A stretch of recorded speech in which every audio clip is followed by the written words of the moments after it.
In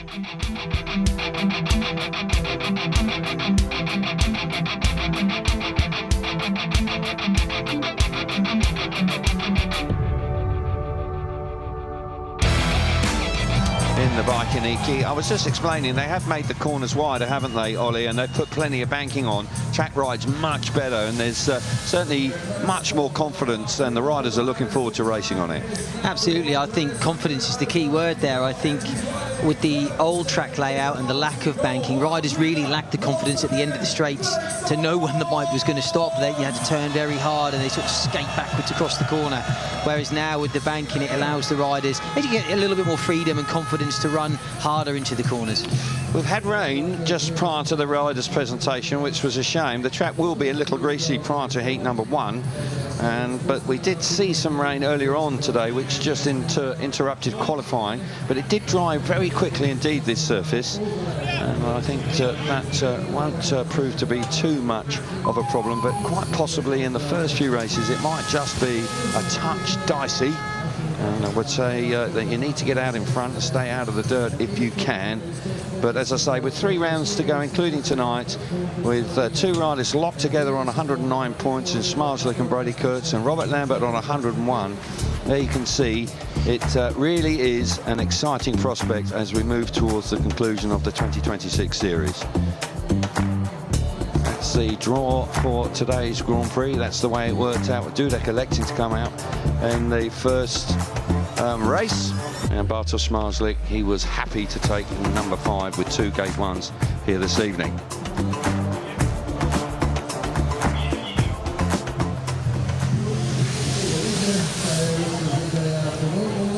So the draw was earlier on. Brady Kurtz just about coming on top in the time sheets.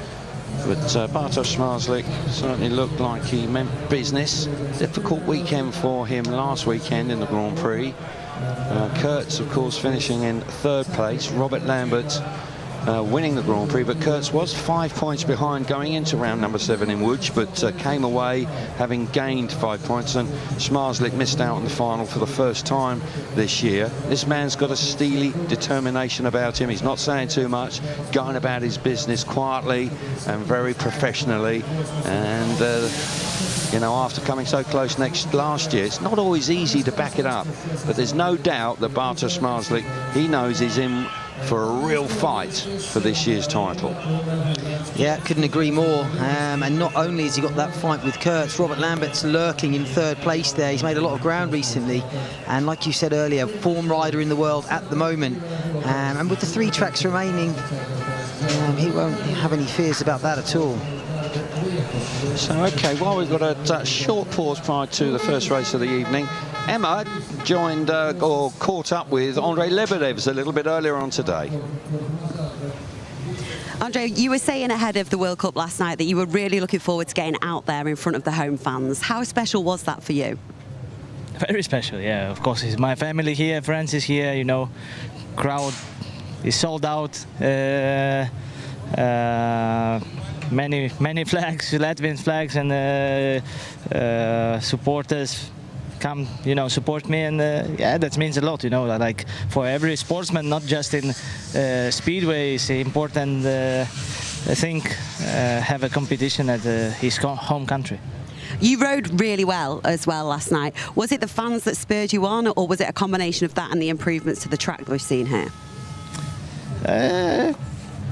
I don't know, just, you know, need to catch some good setups. You know, mine setup also must be okay, because I have a lot, you know, from the side pressure, yeah, from media side. You know, everyone wanna ask me about something, you know, and that is also a little bit give me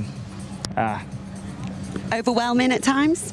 Yeah, but it's okay. It's okay. I feel strong, you know, and ready for a good night today. Okay, no pressure, but you did make the podium here last year, didn't you? How special would it be for you, Andžej, if you did that again tonight? Last year was podium, and maybe tonight is a time when I take my first win in GP. What would that mean to you? Oh, huge. You know, front of my from all my people here, my family, my mom here, my wife with kids. You know, it's unbelievable. If I did this today, that will be one of the best day in my life. And yeah, we push hard to make this real here. Best of luck. Thank you. Yeah, thank you.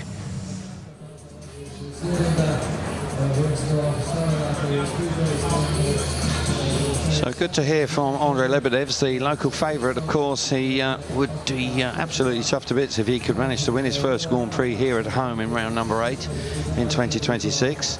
He hasn't had the season in Grand Prix this year that he had last. Hasn't quite had the consistency and the level of performance to force his way into the top 7. But the way the results went in Terenzano in the GP Challenge, he finished 5th, just outside the automatic qualifying places. But with Robert Lambert winning the meeting, and almost certainly there's no chance that Lambert's going to be outside the top 7, Łebedevs will be back in 2027. But this is a special venue and a special night for the Latvian crowd.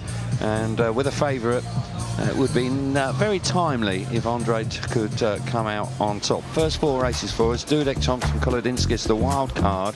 Jankovic, who was very impressive in practice. Jankovic, he's heat 1. Heat number 2 is Smarslik, Panizzi, Jepsen, Jensen and Frick. Heat 3 is Lindgren, Doyle, Verena, Madsen. Lindgren's struggling though. He's injured. Łebedevs, Lambert, Hülkenberg and Brady Kurtz for heat number 4. Fantastic meeting in prospect. As I say, this track has been improved. Without doubt, it came under some criticism in the last couple of years, but they've responded. And on the evidence of last night in the Speedway World Cup, it rode very nicely indeed. And that man, Anders Thompson, played quite a pivotal role. Yeah. He had one ride in heat number 2 and then didn't ride again until heat number 19, and then actually clinched the win for the Danish team. His timing was impeccable. It was indeed. It was a strange night for Anders. We touched on it earlier in qualifying, but at least he got to finish on a high note. Yeah, Nicky Pedersen took him out for the main part of the meeting, replaced him with Jakobsen. But to finish on a win just before the Grand Prix, you know, that will have settled his nerves, and he'd definitely slept a lot better. Yeah. Than a 0 and no more rides. For those of you who didn't see the meeting last night, Denmark, who were the hot favourites for the Speedway World Cup semi-final number 2, started awful. It was really it's strange to see. They only actually scored points in 1 race, and that was with Leon Madsen. The other 3 riders failed to score, and they did actually at times make quite hard work. They slipped up again in the last block of races as well, but in the end they came through, and they joined the other 3 teams in the Speedway World Cup final at the end of the month on the 29th of August in Warsaw. Look forward to it. Heat number 1 is next. Big crowd in, sun's out, track will dry quickly. I think we're going to be in for something pretty cool tonight. Yeah, couldn't agree more. I think it's going to be some good racing tonight. Like you say, big crowd in, capacity crowd. Home straight's absolutely packed. Our resident DJ Carlito's got the songs going. Crowd are loving it. I'm getting into it now. You are. Kelvin keeps. You can't see it at home, but Kelvin's dancing occasionally. I need to be. I need to be in Ibiza. Yeah. Yeah, that's my calling now. It is. Yeah, I can tell. But yeah, you can see the crowd there enjoying themselves. There's lots of track work going on. There was a downpour just before parade. Yes. And unfortunately for the track crew here, they'd already ripped up the track. And then the rain came down and sort of soaked into it a little bit more than they would have liked. It was sort of a. But yeah, the track crew here are working very hard. Former King's Lynn favourite Thomas Topinka's out there in charge of track prep. Phil Morris, he's sort of directing everything out on track, making sure that the track's in tip-top condition for the riders tonight. It is drying out quickly. Talking about Thomas Topinka in the tractor, 1 or 2 fans coming in, Kings Lynn fans, where obviously Thomas was quite a hero, and they're saying, is that Thomas Topinka in the tractor? Going, yeah. Oh, I can't believe it. That's fantastic. We loved him as a rider, and Thomas is becoming more and more involved now in the Grand Prix. I'm seeing him on a regular basis, and there he is, and he's quite adept at this. He's obviously a well-respected sort of track curator. He must be happy if the Grand Prix boys have been bringing him in to do the work. Yeah, well, he's been working with in Prague he has, for some time, and now all of a sudden he's working alongside Phil Morris, the race director, on a regular basis at the Grand Prix. Now, Phil, of course, is a hard-working man. We reflect on that Wrocław Grand Prix, where, to all intents and purposes, it should have been off, but somehow, miraculously, they did get that on. Then it looks like there's going to be a slight pause before heat number 1 with this added little bit of grading going on. As I say, we had about 20 minutes of heavy rain just prior to, before the boys were introduced to the crowd and to us. So they're just giving it a little bit more time just to dry. I think that's wise, because there's no doubt on the outside the material was quite sloppy, and I think it might have been a bit tricky. Yeah, I agree. They've got the spikes into the track at the moment, and what that's doing is just getting a bit of air into the base of the track, helping it dry out quicker, which the riders will appreciate. Although this time of night, you just want to get on with it, don't you? The riders are waiting for heat 1. Nerves will be building, and at this point, you just really want to get to the tapes and get your first one out of the way. Well, Patrick Dudek is out in heat number 1, off gate number 1. And he will be pleased. He chose that, and I would suggest that's exactly where you want to be. Last night's meeting, the Speedway World Cup, gate 1 was very, very much the favourite gate. It was neck and neck initially, early doors with gate 4, but as the evening went on, gate number 1 became more and more of an advantage. But looking back on the stats, you know, last year, the outside gate was very much the favoured one. They had 12 race wins from gate 4 in 2025. That wasn't the case last night, but to all intents and purposes, it's quite a different track now. 1.5 metres taken off the inside, particularly on the entrance and exits of the corners, and the banking now is right up to the air fence, whereas previously it was flat, and then actually it was an off camber towards the safety fence, which made it really difficult and tricky and knife edgy to ride on. And as I say, the racing last night was very different to watch, and you could see riders generally, particularly Leon Madsen, he was in sparkling form, just dropped 1 point from his 5 outings. Thomas Topinka doing a fine job. He must find it difficult to keep turning right, driving the wrong way around the track. He must be fighting it. He would probably prefer to be driving the track around the other way, really. He's probably getting sick of Phil's sign language as well every time he comes round. So this looks like we're done, and Thomas and the tractor. Thomas and the tractor? No? All right, okay. No. It's a tank engine you're thinking of. You're thinking Thomas the tank engine.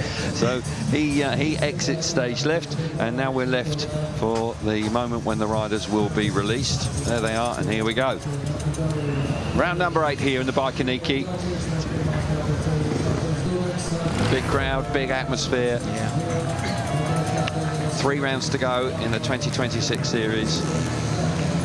Not a lot, obviously 2 riders locked together, the 2 riders that went at it last year, and it's very much history repeating itself between those 2. Jankovic, very impressive in practice. He's back in as an injury replacement, so is Anders Thompson. Bewley, Jack Holder and Dominic Kubera are out. Kubera injured last week in Denmark, so he's not here. Who can back in for him? But you can see boys coming out and doing a practice start. It's quite mucky still out there. You can see it's a bit sloppy. Where they'd actually graded the track on the outside, it then rained, and where the actual water then doesn't run off. Dudek's not happy with that one either. That's practice start number 2 on bike number 2. Can you get the 3rd one, please? He's going to have to.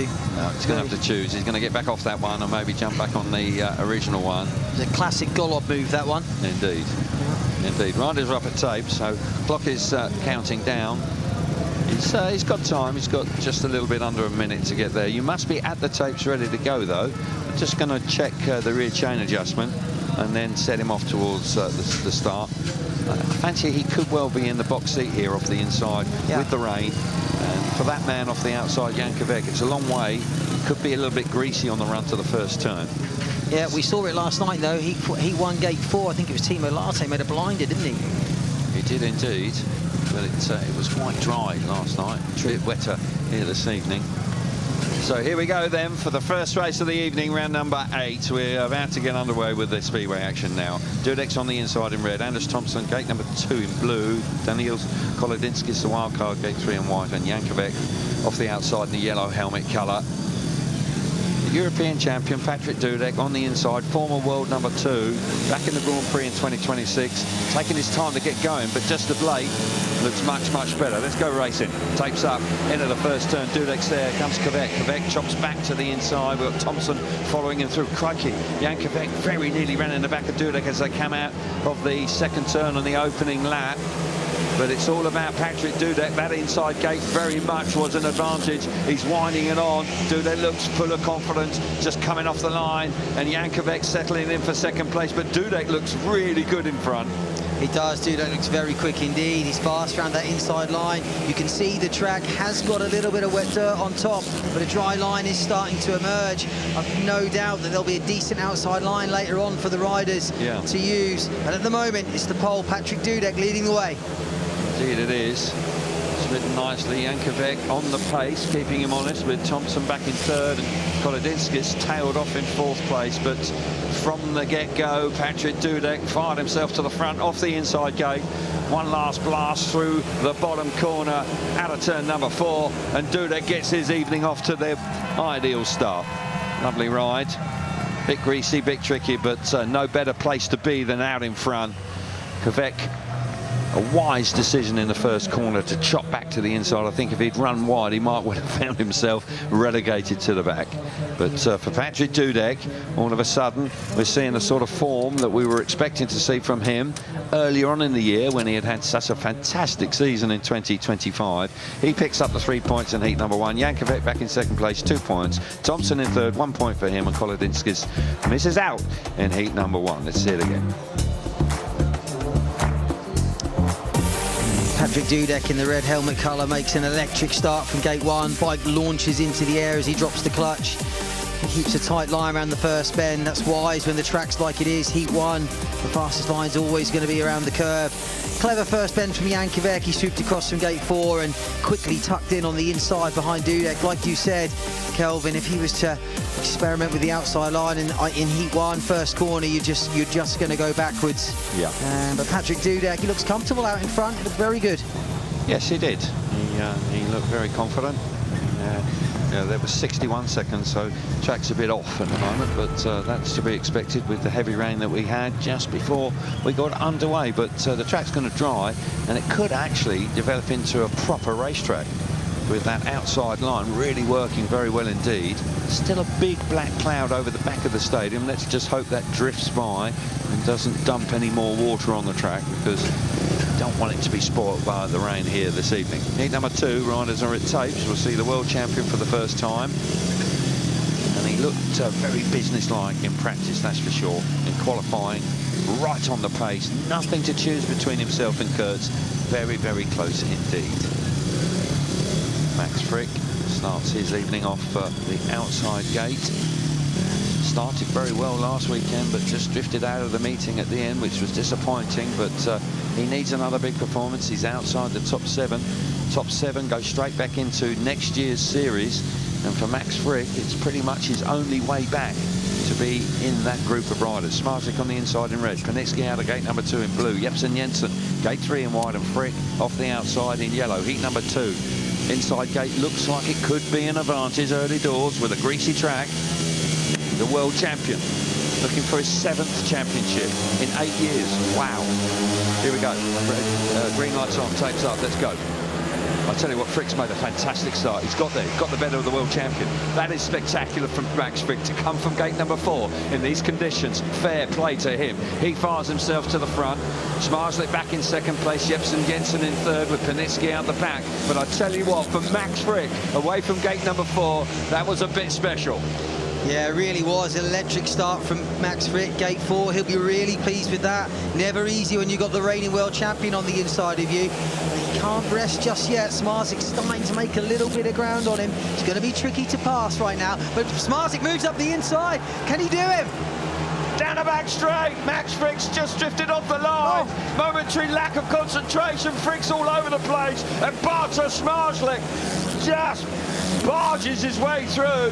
Frick just left the door, was slightly ajar. Michael Jensen now trying to get up the inside. Oh my goodness, it's close for second and third. But that's a bit of a gift for Bartosz Marszalek in heat number 2. Frick just about hanging on for second place. But Frick just allowed himself just to relax a little bit too much, opened the door, and Marszalek didn't need a second invitation and charged through. Frick did well to stay on. He did, yeah. Going through turns 3 and 4, he was all over the place.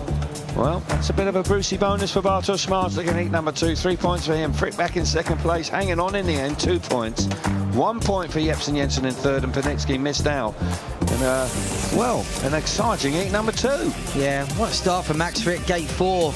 Gates 1 and 4 looking the favourites again. But Max it is, it swoops across. Brilliant start from him, and to be honest, he made a mistake. He drifted off the inside line. Marszalek started to close in on him, and once you open the door to the world champion, here we see, this is the move. He pushes his way. He clips Frick's leg going into the corner. If Max had gone down there, I think the referee would have had to exclude Marszalek. This is the last corner. Frick nearly lets it happen again. Jensen having a look up the inside, but this time Max Frick made sure he shut the door. But Marszalek was very hard on Frick going into turn 3 there. Yep, he's racing for the championship, and Max Frick just a little bit fortunate to get away with that. He hangs on for 2 points, but in my mind that should have been 3. But nonetheless, he'll be pleased with the way he got the bike off the start line. That was pretty special coming from gate number 4, but Marszalek will be more than happy to take the win, that's for sure, in his first ride tonight. As I say, he was never on the pace 7 days ago in Łódź. Inexplicable, just couldn't get the bike going at all. I was so accustomed to see him actually chase down, just like that race there. But he didn't do it last week, but looks like he means business here this evening. Right, Freddie Lindgren's back in the Grand Prix. He's not fit. He's hobbling around. I mean, his left ankle really is very badly damaged indeed, but he's a brave man, and he's back. He rode for Sweden last night. He's back in the Grand Prix here this evening. This is a good lineup actually for heat number 3. Yeah, tasty looking lineup. It is indeed. We've got Lindgren on the inside, Doyle's gate number 2, Kasper Verina gate number 3, and Leon Madsen. There it is off the outside. Madsen was sensational last night. Doyle needs a big result. Verina, well, you can never take your eyes off of him. And Lindgren, despite the fact that he's injured, he's on the inside in the red helmet colour here, and you'd like to think he's got half a chance of getting into the first turn in a good spot. Here we go then. Start Marshall just making sure that Verina's in the right place. He moves away. He's happy now. Jesper Steentoft is our referee from Denmark. Takes her up. We're away. And look at that from Madsen. Fantastic. K4's working nicely. He gets across. Lindgren into second place. Jason Doyle just lifting momentarily. Verina, keep your eyes on him. He's all over the place at the back. He elects to go wide in turns 3 and 4. He might get round the outside. Not quite. He's going to have another go. But Leon Madsen, who was very impressive for Denmark last night, is starting his evening off in fine style. Doyle's all over the place. Wow. Wow, he's taken half the fence with him. Did well to stay on. Yeah, Doyle up on the back wheel on the back straight, clips the fence. That's allowed Verina through into third. But at the start of the race, it was Madsen who made an electric start from gate 4, swept across the field. He's stolen a march out in front. He looked rapid yesterday in the Speedway World Cup semi-final, and he's looking the same again tonight. Into the last lap, Leon Madsen with a comfortable lead after Freddie Lindgren in second place on his return to Grand Prix. This is a good ride from Fast Freddie. He's been hardly on the bike. He hobbles around. He really doesn't. Looks quite uncomfortable actually, but he's a tough customer. Leon Madsen starts his evening off in terrific style actually. Good start, and these sort of conditions, well, they're right up his street. And he's building on that performance from last night, no doubt about that. 3 points for Leon Madsen. He'll be pleased as punch. Freddie Lindgren, strong ride in second place for 2 points, 1 point for Verina. And Jason Doyle, who was lucky to stay on the motorbike after clouting the fence down the back straight, he fails to score in heat number 3. Ollie, that was a bit tear-em-scaring, but for Leon Madsen, plain sailing out in front. It was the front two. Madsen and Lindgren were fairly untroubled out front. All the action was at the back. But it's, you see there, Madsen from gate 4 makes a really fast start. Keep your eye on Jason Doyle in the blue helmet colour. Hopefully we'll see it. He lifted there coming off the first bend. We haven't seen him. Here we go. You might see it now. Now this is when Verina, this is where Verina starts to make a move onto the outside of Doyle. And this is as they enter the back straight now. Lifts. Wow.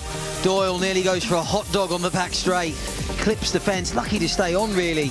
We'll see. He shakes his head in a minute. He's sky happy with that. But Leon Madsen, no problems for that man out front. Class act. Great performance from him. Indeed it was. So Leon Madsen, just like last night, he starts his evening off with a win. He's chuffed with it, chuffed with that. Nicky Pedersen, his team manager. And it was a strange start to last night's World Cup, with 3 of the Danish riders failing to score. It was only Madsen that picked up the 3 points. But I must say that the Danish team did respond very strongly indeed.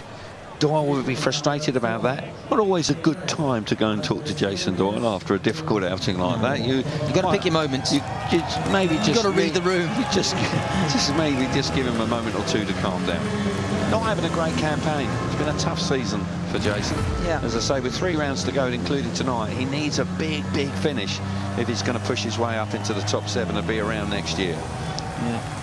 Brady Kurtz, yellow helmet, he'll fancy his chances here. We've just seen 2 races won from gate 4. Yep, so he'll be pleased. He chose the number 13 for this evening's Grand Prix. So he'll be out in heat number 4 and then straight back out after the grading break in heat number 5, where he'll start the race from the inside gate where Łebedevs is. Crowd love it. They're already applauding their man as he comes up to tape for his first race of the evening. But Brady Kurtz, having seen Bartosz Marslik pick up a win, he'll be very keen to do the same here in his first ride in heat number 4. So this is a tasty looking lineup as well. Yeah, it is.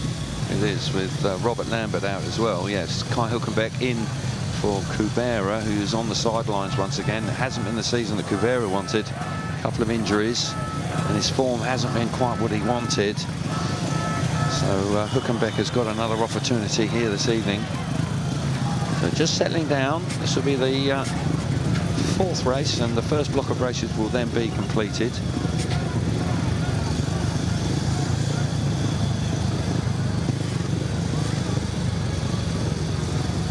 So Brady Kurtz just taking his time to get ready. There's a rut there that looks like fairly close to the fence that he's going to use to try and fire himself across. We've seen a couple of guys do it already so far in this early stage of the night. But this man, 505, Robert Lambert, as we were explaining, he is in a rich vein of form. So the inside gate is Andrei Łebedevs in red. Robert Lambert, gate number 2 in blue. Hülkenberg down at gate 3 in white. And Kurtz off the outside, yellow helmet colour. Gate 4's working well. Kurtz is there. He's a decent starter, Brady Kurtz.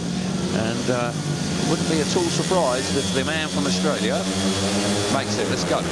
Takes up, charging toward the first turn. Guess what? Kurtz is there. Lovely ride from him. We've got Andrei Łebedevs following him through. Here comes Robert Lambert right around the outside. First man to do it tonight. Clever move from Robert Lambert. Took the chance, worked a treat. But Brady Kurtz out in front, charging away, looking pretty comfortable. Here comes Robert Lambert. He's going to go for the dirt again, right on the edge of it. Just about working. But Brady Kurtz out in front, electing to go the shortest route, dominating heat number 4. Yeah, brilliant start from Brady Kurtz and an intelligent first corner from Robert Lambert. He didn't really have many options there, so he ran up to the outside and swept around the outside of Łebedevs. You then saw him try it again the next lap. He didn't really make any ground on Kurtz, so all 4 riders now electing to ride around that inside line. But Robert Lambert can't rest here. He's got Łebedevs quite close behind him. Yeah. But Brady Kurtz, World Championship leader, great ride for him. Smashing start to the evening for Brady Kurtz. Marslik won heat number 2, and Brady Kurtz wins heat number 4. They're locked together, nothing to choose between the 2 of them. But the man who leads the World Championship, courtesy of a couple of second places earlier on in the season, Kurtz gets his night off to the ideal start with 3 points in the bag. That will settle them down very nicely indeed. Track just beginning to dry out. It almost looked dusty actually in heat number 4. 3 points for Kurtz. 2 points for Robert Lambert in second place, 1 point for Łebedevs in third. Hülkenberg out of the points in heat number 4. It was all about the start from Kurtz. Sensational start. Oh, electric start from Kurtz from gate 4. We know he's a good trapper, and gate 4 has been working well. You can see that rut that he chose up against the fence. He just launches off the start. And it's not just that, his speed was impressive as well. He just pulled further and further ahead. And I tell you what, the 2 people he pulled away from are no mugs. Robert Lambert and Łebedevs, 2 very fast riders. And Kurtz just pulled away. That bike of his, you can see it's working really well down the straights. Front wheel lifting as he comes off the corner. Time for a quick look back, but he'll be very happy with that. And yeah, and the time is impressive as well. That's quite possibly the fastest time. We've confirmed that to you on the graphics just in a short moment, but he also looks good. He looks relaxed, and when you consider what the pressure and the circumstances he finds himself in, chasing his first World Championship, terrific from Brady Kurtz. 3 points for him, likewise for Dudek, Madsen and Smarslik. Second places for Lambert, Kvek, Lindgren and Max Frick. Łebedevs, Thompson, Verina and Jepsen Jensen in third place, and Huckenbeck, DeWALT, Panitsky and Kolodinskis out of the points. Okay, let's get some reaction now. Emma's down in the pits and Leon Madsen's with her. Can just about see you there, Leon. Bizarre weather here today. Does that affect you at all with the rain, the sun? Does that affect your preparation? Nah, not really. It's the same for everyone. So, yeah. So you just have to deal with it, yeah. It's just a little bit strange. One moment sunshine, next moment it's raining, then it's sunshine again, and they say it's not going to come more rain, and then it's going to come even more rain. So it's been a funny day, to be honest, and yeah, a little bit difficult for the track people as well to prepare the track, but yeah, it's all right at the moment. Leon, look, you were superb here last night for your country. A great and really comfortable start for you here tonight as well. Yeah, it's always nice to start the meeting with a win, but obviously, as everyone can see, gate 1 and 4 is the best at the moment. I took gate 2, so I just hope that gate 1 will fade a little bit away as the meeting goes on, like it did yesterday. But yeah, we'll have to wait and see. One race at the time, and yeah, that's how we do it. I feel like we're talking to you a lot at the moment, Leon. We're always dragging you over, but with good reason. How are you full of confidence at the minute? If we talk a lot, I think it's because I'm winning, so I don't mind that.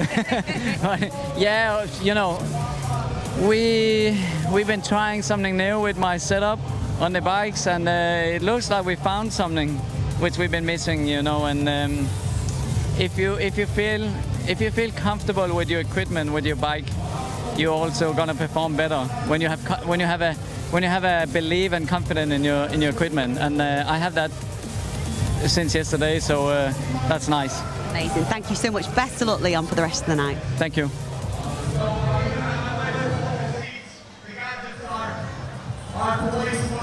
So good for here from Leon Madsen. He's having a good run just of late, and listening to him having a chat with Emma about the setup. Setup's so hugely important in modern day speedway, and there's no doubt he's clicked into gear here in the Biķernieki over the last couple of days. Brady Kurtz, he's had the best winning time by far so far in heat number 4. Track dried out, Patrick Dudek, Madsen and Smarslik in that order for the first 4 races of the night. Łebedevs has got the top speed. That'll increase, actually, as the evening goes on. Lambert in 2nd place, Max Frick, and on down to Jankovic in 8th place. So Max Frick, courtesy of the fact that he got a little bit out of shape when he had that contretemps with Smarslik, he's gone the furthest distance in heat number 2. But he did go very wide in the bottom corner where it was a bit treacherous. And now the all-important gate stats. 2 wins off the inside gate, no wins from gate 2 or 3, and 2 wins off the outside. That's pretty much exactly the same as what happened last night in the Speedway World Cup meeting. 9 points scored from gate 1, 3 from gate 2, 2 points scored from gate 3, and 10 points scored from the outside gate so far this evening. Now, Brady Kurtz is straight back out here in heat number 5, and I tell you what, this lineup heat number 5 is very, very, very competitive. We've got 3 race winners in Kurtz, Dudek and Smarslik, and just throw in for an added bit of excitement, Mr. Entertainment himself, Kasper Verina. Good-looking race, this. It is, yeah. Strong-looking lineup in this one. Verina off the favoured gate, probably from gate 4. Just the excitement's building in the commentary box. Verina's about to take track. He makes me giggle because it's... I know, I love it. I know. So let's have a look at the next 4 races for you. Kurtz, Dudek, Smarslik, Verina. We were just chatting about that. That's a tough race. Lambert, Lindgren, Thompson and Jepsen Jensen in heat number 6. Heat number 7 is Doyle looking for points. Łebedevs, Panitsky and Kolodinskis. Actually, heat number 7, they're all desperate for points there. And heat number 8 is Kvek, Frick, Madsen and Huckenbeck. And Leon Madsen, who we just heard from, has started his evening off in fine style. But he's dead right. Gates 2 and 3 are going to be more challenging. And I would say in heat number 5, the world champion has probably drawn the short straw because he's got gate 3 here. Kurtz is electric off the start. He's got gate 1. And you've got Kasper Verina, of course, off gate number 4. Only race wins from there so far.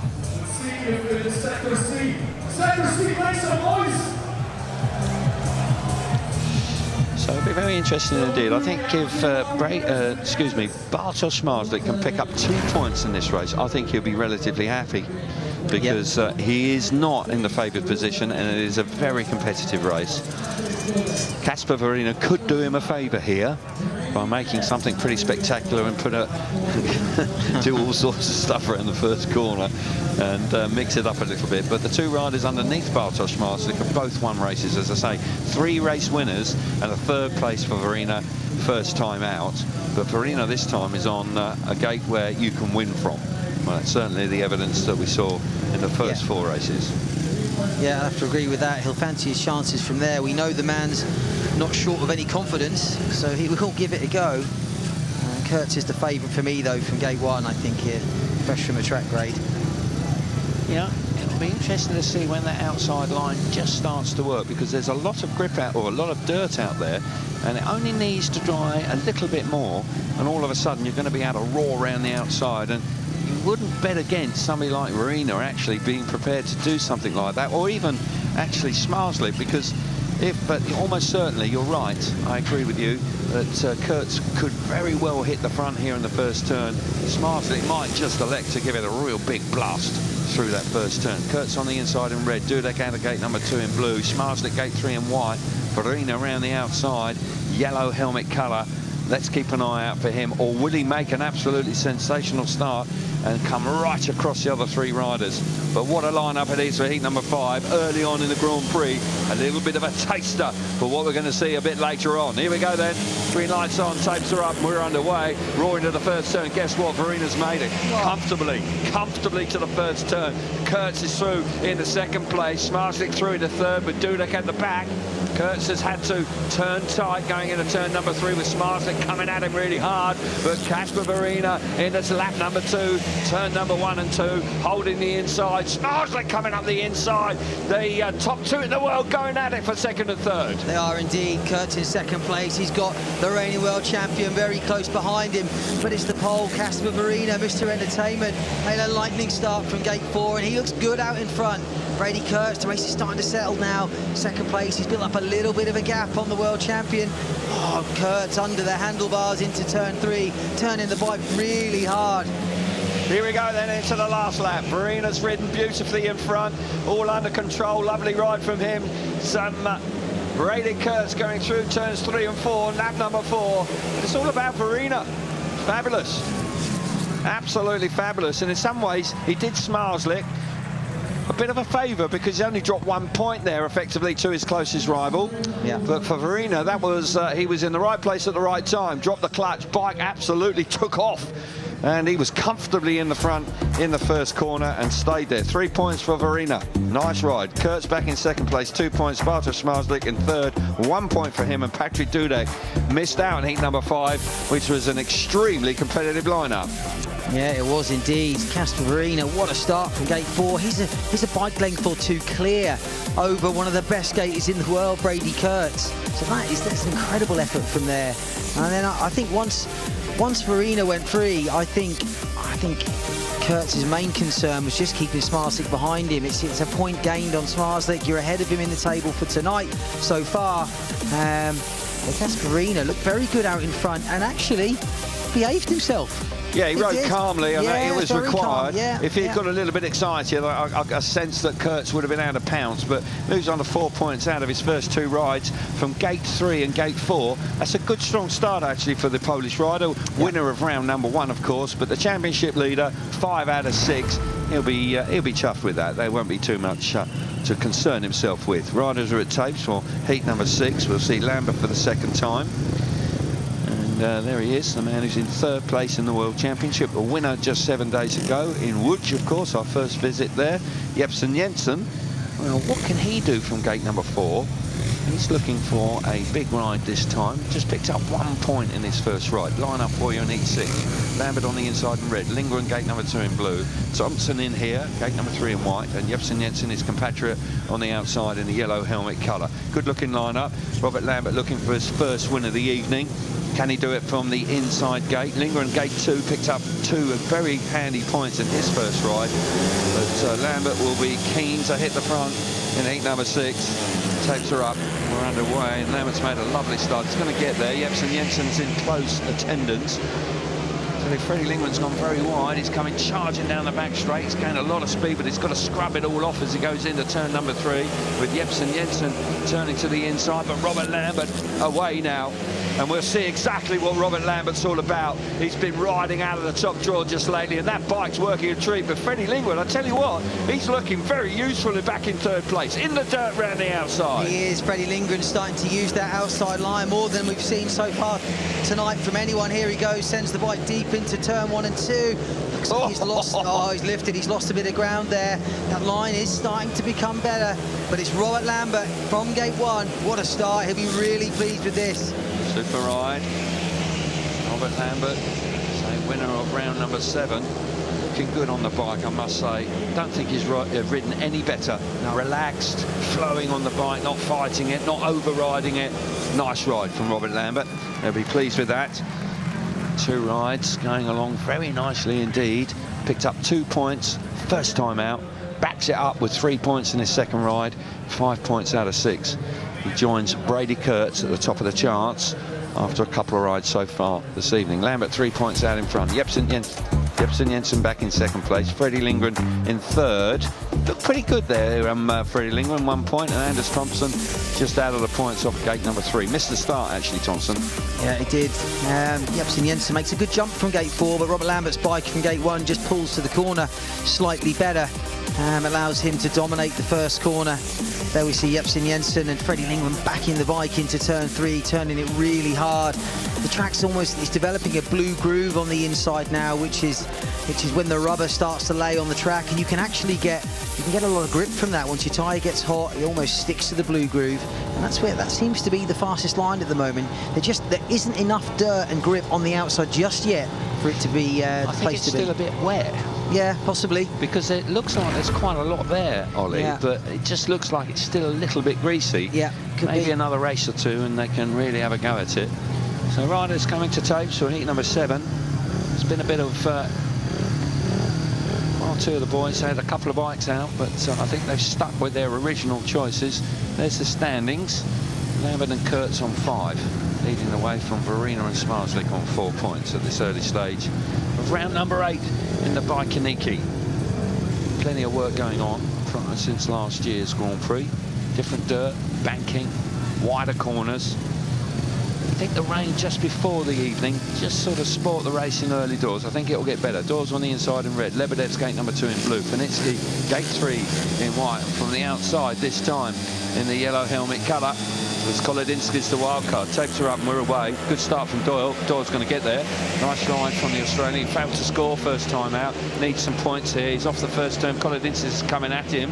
Had to come out of the throttle. Crikey. Łebedevs is having a real go here. Very wide round the outside. He's coming at him. He's coming hard. Hits the front. Brilliant stuff from Łebedevs. Crowd on their feet as he comes across the start and finish line into the first turn. And Łebedevs, he means business here in heat number 7. Good ride. Yeah, brilliant ride from that fella there in the blue helmet colour, Andžejs Łebedevs. Look at the crowd. What a first lap from him. The crowd are on their feet here. First man to really use the outside line, and it was on turns 3 and 4, and he is now pulling away. You can see him out in it now, letting the bike run. Kolodinskis has a dive up the inside of Doyle.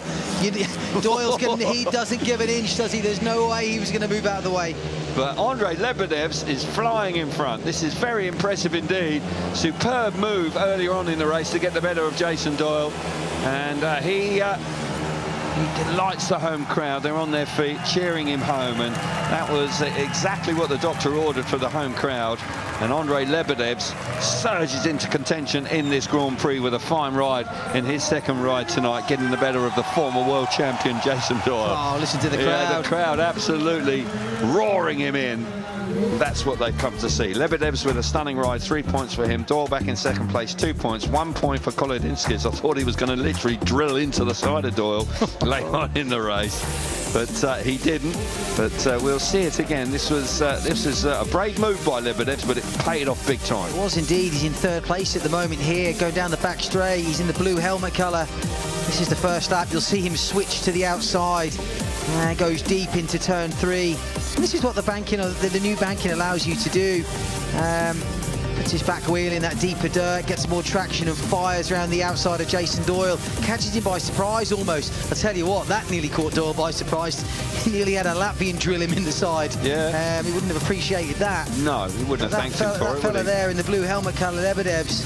What a ride from him, and the crowd, like you say, on their feet, they loved it. They did indeed. So good to see. And Łebedevs has won his first race of the evening, moves on to 4 points. Strong start for the home crowd favourite, who is desperate to win his first Grand Prix, and no better place to do it than here in the Biķernieki in round number 8. Heat 8 will see the second block of races completed. Everybody will have had 2 rides. Jan Kvek out for his second ride. He had a good qualifying. Kvek, who had 2 points from his first ride, so he's looking to back that up. He's in the box. He's got gate number 1, but Madsen's out. But Madsen's got more of a challenge here. Kvek's on the inside in red, gate number 2 alongside Max Frick in blue. Leon Madsen comes out at gate number 3 in white, not ideal gate number 3. And from the outside is the German Kai Hülkenberg in the yellow helmet colour. Madsen did say to Emma actually a little bit earlier on, gates 1 and 4 great. See how Madsen goes from gate 3 this time. Probably a bit more of a challenge, I would suggest. Go. Here we go. Just can't get the grip off the start, can you? Kvek's got there. Hülkenberg's electing to go right round the outside. It might work. No, he's just too far back. That's a good first corner from Kvek. From the inside now, Kvek is running wide. Max Frick's going with him. We've got Hülkenberg coming at Jan Kvek right up the inside. Leon Madsen is out of the points. But I tell you what, Hülkenberg very nearly got the better of Kvek as they completed the first lap. He did indeed. You could see what Kvek was thinking. He was trying that outside line that Łebedevs used, but it just didn't work for him. Oh, here we go. Yeah, Kvek on the back wheel. Hülkenberg putting Kvek under pressure. Kvek lifts, allowing Hülkenberg to close in on him. But those 2 riders out front there, Hülkenberg, another dive up the inside. He's coming. He's using those ruts on the inside really well. Kvek, he can't afford to relax now. Close out in front, close for third as well, with Leon Madsen at the back, out of the points at the moment. But Jan Kvek under massive pressure. This is the best ride I've seen from Kai Hülkenberg in a long, long time. But Jan Kvek picks up 3 points. He'll be pleased with that. He's looking for more speed. Tricky track. I've got to say, that's a tricky track. I'm looking down on the first corner, and it's chopped up quite severely. And I would say that riders are just having to be a little bit circumspect. Madsen out of gate number 3 just shows you how tough it is there. And to pick up any points from gate 3, you've done well. 3 points for Kvek off the inside, 2 points for Hülkenberg. Good ride from him. 1 point for Max Frick in third place, and Leon Madsen, no points from him in the heat number 8. Everybody's had a couple of rides, but this race was all about the front 2 in Kvek and Kai Hülkenberg. It was indeed, both trying contrasting lines on the first corner there. Hülkenberg went really wide. Oh, that's Kvek on the back wheel. Yeah, impressive that. It is impressive. He lost an awful lot of speed doing it. Jan Kvek, he did hold on for the win, but didn't make life easy for himself. The ruts around the inside of the track it's a precarious place to ride. Yeah. However, if you can get round there, it's the fastest place to be at the moment. Indeed it is, and Jan Kvek managed to do it, but you're absolutely right, Ollie. He was under a lot of pressure, but the track is just beginning to deteriorate a little bit. 5 points for Lambert, Brady Kurtz and Kvek. They lead the way. The inside on that first corner, we can see it clearly. Looks challenging to me. That's Verina, Łebedevs, Schmarslik on 4, Patrick Dudek 3, Madsen likewise, Jepsen, Jensen, Lindgren, Max Frick all on 3 points, and so on down. But Lambert, Kurtz and Jan Kvek, they are leading the way on 5 points.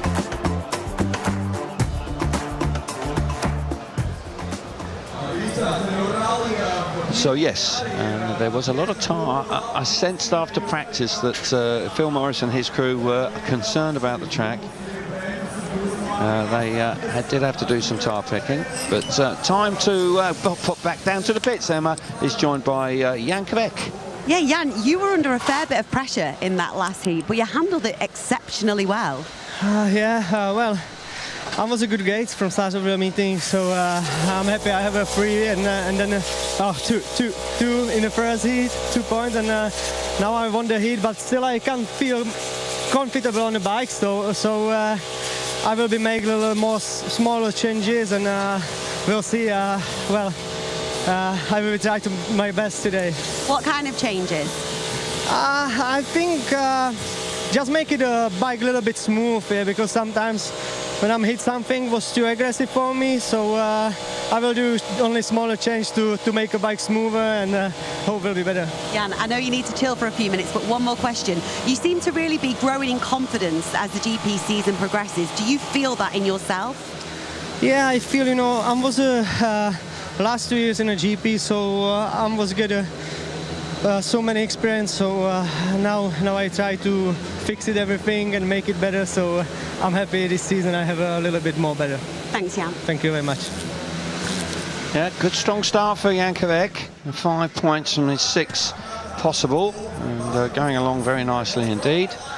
A mate of mine at home told me that Jankovic was going to win here this evening. I said that was doubtful, but he's started very strongly here this evening. So, best winning time so far this evening is by Robert Lambert with a 62.648, closely followed by Brady Kurtz with a 62.72.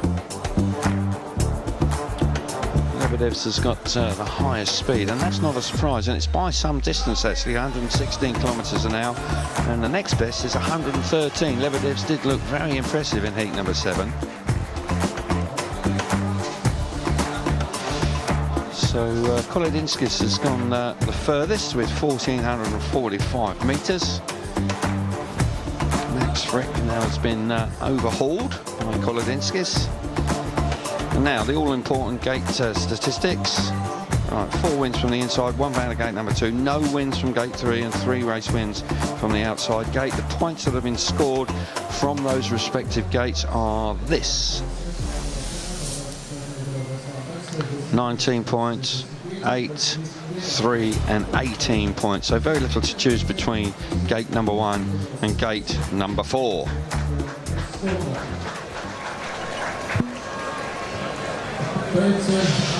So it's all building up very nicely. Everybody's had a couple of rides. Track is a little bit more challenging than it was yesterday, I would suggest. Yesterday it was silky smooth, but we can clearly see that track has just roughed up a touch. They're going to have to keep on top of that here tonight. So we can have a look back at the last 4 races. Heat number 5, of course, was dominated by Verena. Brady Kurtz coming through in 2nd place with Smarslik back in 3rd, but he was coming out of that gate number 3, and nobody's won a race from gate 3 in the first 8 races here so far this evening. Tight between Kurtz and Smarslik, but Verena, very accomplished ride out in front. Unusual for him, because normally he does something pretty spectacular, but that was fairly straightforward, but a nice ride nonetheless. Now we see heat number 7, and Robert Lambert makes a lovely start.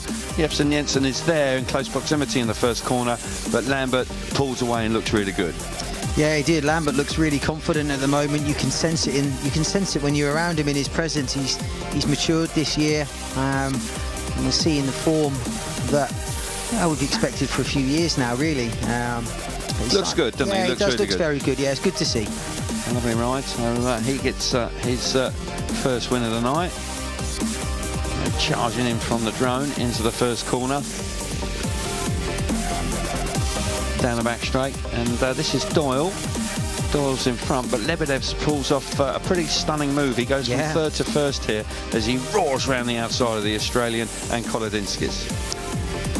Yeah, he did indeed. Only rider to really maximise that dirt on the outside so far tonight. Hopefully it will become more of a factor as the night goes on. Yeah. Those ruts around the inside at the moment, as dangerous as, well, I say as tricky as they are fraught with danger. They are fast. They are. You get a bit more grip off of them and it fires you forward. Now, this was heat number 8, and Jankovic on the inside. He just about gets there. We've got Kai Hülkenberg on the outside, who keeps him honest throughout the 4 laps. Yeah, he does indeed. There's Kvek on the back wheel coming off the corner. He made hard work of that race. He said he's going to try and change his bike a little bit to make it more sort of easier to ride. So Indeed. So get your tickets for the World Cup final on 29th of August in the PGE Narodovi Stadium. Of course, we know all the runners and riders now for what is going to be a spectacular night in a spectacular stadium. There's going to be literally tens of thousands of people there. Go along if you can, and of course please listen in to our SGP 2026 podcast, Chat SGP. I mean, there's a good one coming up. There's a very good one coming up. Who's that? Yeah, Who's I heard a preview of it earlier. Okay. I heard someone rattling on in the background. Some quality stories coming out from Mr. Tatum. Yeah. Okay, so it's a good one. Yeah, it's if good, you want to be bored for half hour, then tune in. But no, enjoyed it very much with Carl. It was something that could well be worth listening to. But the next 4 races are here. More importantly, heat number 9. You've embarrassed me now. Jepsen Jensen is going Not as along. much as when the podcast comes out. Heat number 9, heat number 10, we've got Madsen, Smarslet, Łebedevs and Thompson. Max Frick, Verino, Kolodinskis and Lambert out in heat number 11. And then with Kurtz, Quebec, Lindgren and Panitsky, heat number 12. They're your next 4 heats for you. But I say, Bartosz Smarslet, he'll be keen to get another win under his belt because Kurtz is looking good tonight. Heat number 10 for him. And he'll need to do something because Łebedevs look mightily impressive. But Łebedevs has got gate 3, and there's no doubt. I watched. They don't move, do they? It's so slick. Yeah, and Leon Madsen, heat number 8, he dropped the clutch and just went nowhere at all. Spun all the way to the first corner, and that's frustrating. Jason Doyle, who led his previous race in heat number 7, but just couldn't quite manage to hang on in front with a strong move from Łebedevs. But Jason could do with a heat win here and just get him well and truly involved in this Grand Prix. What is he on? He's got a couple of points so far from 2 rides. He's got 2 gate 4s to come and a gate 3. These next 2 rides for Jason are really going to define his Grand Prix. They do need to pick up, I would say, 5 points in the next 2 rides for the Australian to make sure of an LCQ tonight. Yeah, they do indeed. It's time to crack on really for him. And there we see Phil Morris. He's just conducting things out there. There's quite an extensive amount of track work going on at the moment. I can understand it, actually. Yeah, I can. But you look at the we can see here from the commentary box, the inside turns 1 and 2. No, very rutty, and it's hard. There's nothing they're going to do about that. That's going to be there for the rest of the night, regardless. The only way that becomes not a factor is if you start to get an outside line, and that becomes a faster place to ride. But when you get ruts like that develop on a track, they are fast. If you can hold on to the bike and ride through them, then as tricky as it can be, they will be fast. And you know, I hated them. Yeah, I did. I'll tell you a man who'll go through there, no doubt. Bomber Harris? Bomber Harris, no problem. Harris will be straight through there, no worries. But Casper Verino, he'll go through there. Shame he's not here. Yeah, but you're right, yeah. That's right up Harris' street, yeah. Verino won't be concerned about those. He'll have a go at that. But look, they're top-class riders, aren't they? The majority of the riders that feel confident in themselves at the moment, they're going to ride on that part of the track, and it's going to be fast. But there'll be the odd incident, I think, that, you know, you have to hang on, yeah. But I was just looking at the score charts from the Grand Prix, the 7 rounds that we've had so far, looking at Jason Doyle's performances. The last 3 rounds have been disappointing. He's only scored 12 points in the last 3 Grand Prix. So, as I say, with 3 rounds to go in the 2026 series, if Jason's going to be around next year, he's going to have some very big performances. We've seen it in the past, but in 26 with some more injuries, and he's got knocked him out. Yeah, he's had a tough year. He's had lots of little niggles, hasn't he? And it seems like he returns from injury, has a crash, and knocks himself again. It's been tough for Jason because he's not had a bad year. He's on the pace. Yeah. It just hasn't, you know, he's had some tough gate draws in the last chance qualifiers. Well, that's the problem, isn't it? Because he's just crept in, and then you get the short straw each time, and that puts you up against it with only 1 rider going through. He's riding for Bellevue. He's come back to ride in the UK. Doing a good job, actually. He says he really enjoys it there. Yeah, he loves it at Bellevue. Yeah. And he's done a good job for them. And as I say, he's coming out the very next race, an extended grading break here, which you understand because they're trying to keep this track as safe as possible for the guys tonight. Okay, so while we've got this extended break, Emma's rushing around down there, and Casper Verino is with her. Casper, heat 5, you managed to keep the top 2 at bay. That was incredible. Oh, well, I had a little help from gate 4 at that moment, but yeah, managed to do that, so I'm glad. How is the track out there, Casper? It's okay for now. Can't really complain. It's okay. Casper, I've got to ask you, we never quite know what you're going to do out there. What is going through your mind? Do you know? Oh, well, yeah, I'm aware. I think of all the time when I'm on track. I'm, 100% focused, and yeah. You are pure joy to watch, Casper. Thank you very much. Thank you. Yeah, I'm not sure I quite agree with everything he's just said there. I'm not sure sometimes he knows exactly what he's doing, but he has the heart of a lion, that's for sure, and he's very brave at times. I'm not sure all of the competitors appreciate him, but so far this evening he's going along nicely. He's a Grand Prix rider next year because he has qualified through from Terenzano, which is the Grand Prix Challenge, so he's back next year. But as we said earlier on, he won round 1. He hasn't been able to replicate that subsequently, but he's the sort of guy that I think he'd be very pleased to do and put on get into another final, get on the rostrum again, just to sort of consolidate his first season as a fully fledged Grand Prix rider.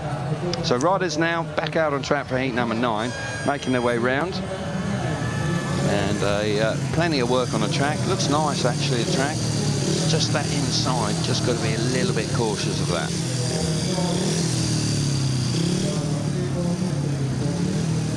Riders coming up, Michael Jepsen-Jensen. Michael Jepsen-Jensen's had a quiet start, 3 points, a third and a second so far. He's got gate 1 here, and the man, he's had 4 finals this year, Michael Jepsen-Jensen, hasn't won one, but a race win here would be, and double his score, would be very handy indeed. But Jason Doyle off the outside, wouldn't put it past him. He might just be able to jump out. Dudek's got the short straw on gate number 3. Yeah, tough from there. Indeed it is. And Kai Hülkenberg, who was right on the pace and chased Jankovic home, he's back out again. That was a more encouraging ride for the German. So the lineup for heat number 9 is Jepsen-Jensen inside gate, red helmet colour. Kai Hülkenberg, gate number 2 in blue. Dudek, gate 3 in white, and Jason Doyle will start the race from the outside in the yellow helmet colour. Here we go. Racing back underway very shortly indeed. Star Marshal moves away. Green light is on now. We're away. Charging towards the first turn. It's all about Michael Jepsen-Jensen. The bikes work beautifully, but it's gone wide. Left the door open for Doyle. Mistake. Recovers. He had to recover because he left the door wide open. Doyle fired himself through, but he squared the corner off and managed to get himself back to the front. Jepsen-Jensen for the first time this evening is out in front. Dudek's back in third with Hülkenberg out the back, but Michael Jepsen-Jensen looking to double his score in heat number 9. Yeah, good start from Jepsen-Jensen. Drifted a little bit wide on the first bend, allowed Doyle to move through. Jepsen-Jensen swiftly cut back and went underneath him. Let the bike run a little bit deeper into turns 1 and 2 there. I'm sure it's really beneficial. He's doing it again on turns 3 and 4. Maybe that outside line is starting to work a little bit. It's better down in turns 3 and 4 than I think the first and second corner. They are beginning to move out, which actually is a safer ride. It's much smoother there, but Michael Jepsen-Jensen, very impressive indeed. I like the way he rides. He's got a unique style, and he's looked really accomplished in heat number 9.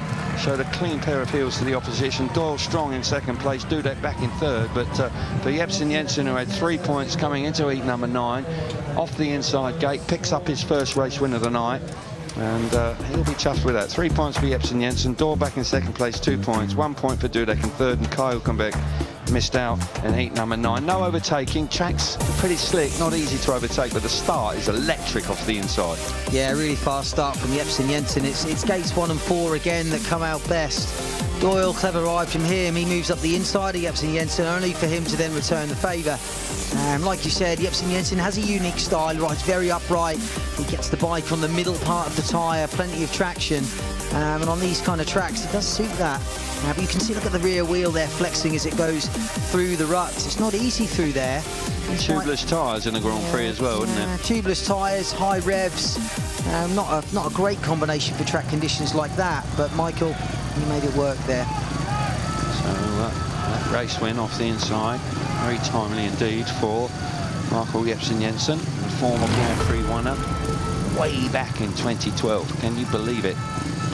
Okay, heat number 10, riders are out. We'll see the world champion for the third time this evening. We'll see Anders Thompson for the third time as well. And Thompson needs to get going. Just looks a bit subdued so far this evening. And just 1 point from his 2 outings so far. Leon Madsen, he's got 3 points. He's had a win and a last. It's a bit, it sort of sums up his season, actually. A win and a last. He's been up and down, but last night he was absolutely rock solid. He starts the race from the inside in the red helmet colour. Schmarzlik gate 2 in blue. Łebedevs out of gate number 3 in white. What can he do from there?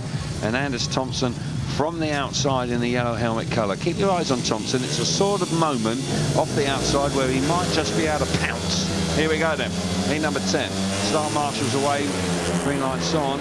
Clutches are out, and Schmarzlik's made a lovely start out of gate number 2. Smashing stuff from him. The world champion really turning on the style. Charges down the back straight. Łebedevs out of gate number 3. Roars round the outside. Comes through in the second place. Leon Madsen struggling now. Has gone back to the back. Keep your eyes on Łebedevs. He is flying in second place.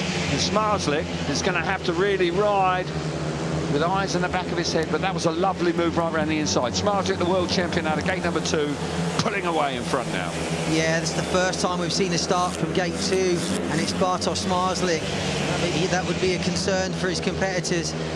He's using the inside line on turn 1 and 2 to perfection. Yeah. He's not afraid at all to put the back wheel in those ruts, and he's using it to his advantage. He's relaxed, he's confident going through it, and he is streaking away in the lead. There's no doubt that is the fastest line on the track. Tell you what, he's got over half a straight lead. This is very impressive. Leon Madsen has finally got the better of Thompson, coming through into third place. There's a charge for second and third, and Leon Madsen from nowhere, from literally nowhere, Leon Madsen has grabbed second place and got the better of Łebedevs. Łebedevs relaxed off the last corner, and Leon Madsen pounced, and that's a very useful 2 points for Leon Madsen in heat number 10. But a stunning, stunning display from the 6-time world champion in heat number 10. 3 points for him. Leon Madsen with a very fine ride to come through into second place. 2 points. 1 point for Łebedevs. Anders Thompson just not at the races tonight. He fails to score in heat number 10. But the way Bartosz Schmarzlik went about his business in this one was a sight to behold. It was a lot to digest here. First of all, it's a rapid start from gate 2 from Schmarzlik. It's the first time we've seen that tonight.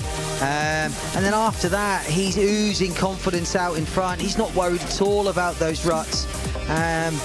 Leon Madsen at the back there, he gets involved with the scrap with Thompson over the first lap or so, eventually passes him, and this is him on the last corner. No, it's not. It's him earlier in the race. He's on the outside. That's when he swoops around the outside of Thompson. It suddenly sort of switched on. He did, really. I think Łebedevs rode a conservative line. If you're going to ride the inside and not go through the ruts, it's a waste of time. You're better off being where Madsen is.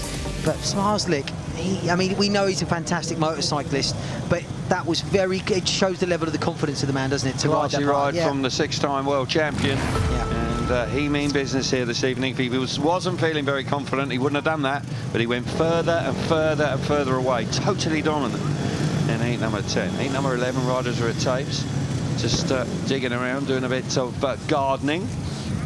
Casper Verina is out once again. He's coming out of gate number 2. We've just seen the world champion make the start from there. And despite the fact that gate number 1 has been very fruitful so far. Max Frick's on gate 1 this time. He's got the red helmet colour. Verina out of gate number 2 in blue. Kolodinskis gate 3 in white. And Lambert goes from the outside, yellow helmet colour. Lambert going along nicely. He's on 5 points from his first 2 rides. But it could be quite a tussle here. Here we go then, takes up, charging towards the first turn, and it's Frick. Frick's made a nice start. He hugs the inside. Lambert's going very, very wide, but Frick's got the lead, but Lambert's got choices down the back straight. Has to wait, elects to go fast and deep into turns 3 and 4. That is just majestic from Robert Lambert. Quality indeed, you're absolutely right. Robert Lambert fires himself to the front with a stunning move around the outside of the Australian. Casper Verina under pressure from Kolodinskis at the back, but this is all about the move from Lambert. Top draw ride. Yeah, really good first lap from Robert Lambert. He made a pretty good start from gate 4, but wasn't quite there. He went wide onto the first bend. Like you say, he had to pause down the back straight to decide whether to go inside or outside of Frick. Frick left the outside open, and Robert swept round the outside, oozing confidence, oozing class, and he looks brilliant out in front, riding a completely different line to the one that Schmarzlik used. We'll be interested to see the race time. But well, Lambert just looks in a class of his own here, and has dominated the race with a lovely move early on to get the better of Frick, and in truth has been able to really enjoy himself himself out in front. Spectacular ride from the form rider into the world of Speedway, coming into round number 8 here in the Biķernieki. Back-to-back race wins for the British rider, 3rd in the World Championship, looking good. 3 points for Lambert, lovely ride. 2 points for Max Schreck in 2nd place. Kasper Verena, 1 point in 3rd, and Kolodinskis missed out in heat number 11. Watch this again, this move, top draw. Yeah, it's time to use that saying. It certainly was top draw. Robert Lambert goes wide on the first bend, doesn't quite make the start he wants to. This is going into turn 3. You'll see him come into picture now. He's deep in the outside. He's on that deeper part of the track. You can see his bike's pulling really hard. He sweeps around the outside of Max Frick. And yeah, Robert Lambert, really good ride from him. Completely different line to Smarslik. He elected to ride wider, which I think is the safer line if you've got the speed and the time to do it. Whether it's faster or not, I'm not quite sure. So a solid score for Lambert. Just dropped 1 point so far this evening. Going along. He'll want to go straight through to the final. He's got 8 points, 7 points for Bartosz Smarslik, but Brady Kurtz has a ride to come, and Kurtz is out here in heat number 12. This will complete the 3rd block of races, and then the standings will become a little clearer. Kurtz is on 5, but as I say, he's got a ride in hand, and he's got gate number 1, and the way he's riding and the form is in, well, I would say with the line up here, with respect to the other 3, Kurtz is the favourite. Bit of gardening. He is indeed. So line up for heat number 12 is Kurtz on the inside, red helmet colour. Kvek had a gate number 2 in blue, Lindgren gate 3 in white, and Biķernieki off the outside in the yellow helmet colour. Kurtz will be disappointed if he drops points here, I would say. This will be a race he would have looked at and thought, yeah, off the inside, I need to nail this, I need the 3 points. Here we go. Start marshals away, green light is on. Long pause, tapes are up, but Kurtz has made a lovely stop. Biķernieki's made a nice one.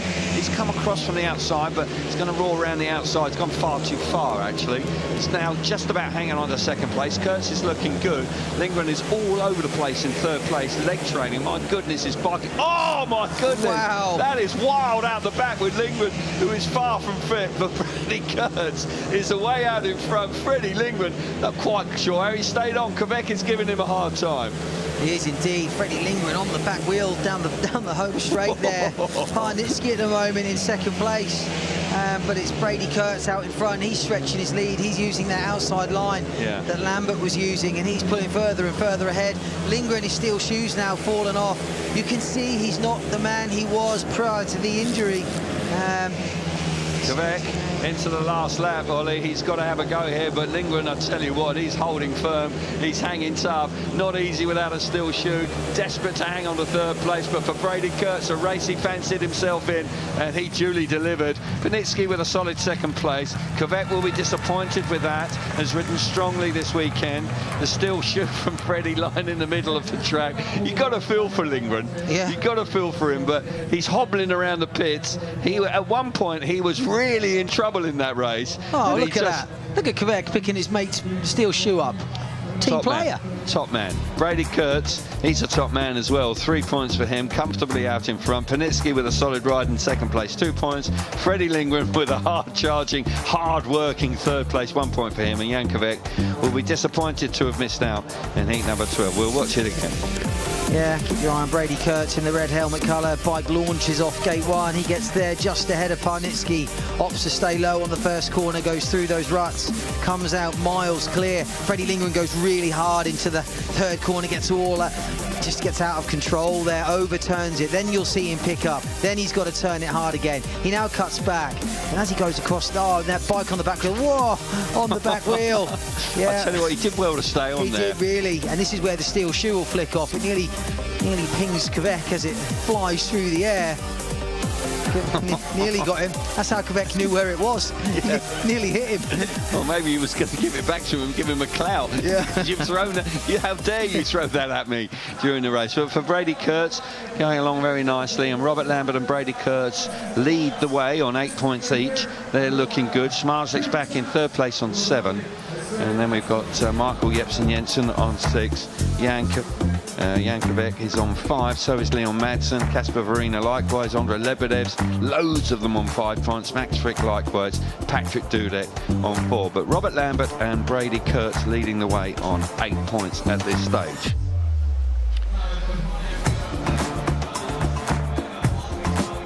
Okay, let's take the opportunity to go back down into the pits. Emma is joined by the world champion, Bartosz Smarzlik. Bartek, you obviously couldn't hear it, but our commentary team was singing your praises in Heat 10 when you were totally dominant. How are you finding it out there? I'm changed the setup and I feel on the track this moment so feel better because the today so gating is so much different and must be full focus and have the good plan for the gating because the later is hard for the pass. What have you changed? This is mine. Bartek, look, at this stage in the season, you'll be totally aware of everybody talking about you and Brady. We spoke to Brady earlier and he said, it's inevitable. Of course I'm going to be aware. Are you hyper aware of it, Bartek? I've been many times the same situation and doesn't matter when I full focus for the end on the season and make my job. Love that. Thank you so much. Best of luck for the rest of the night. Thank you.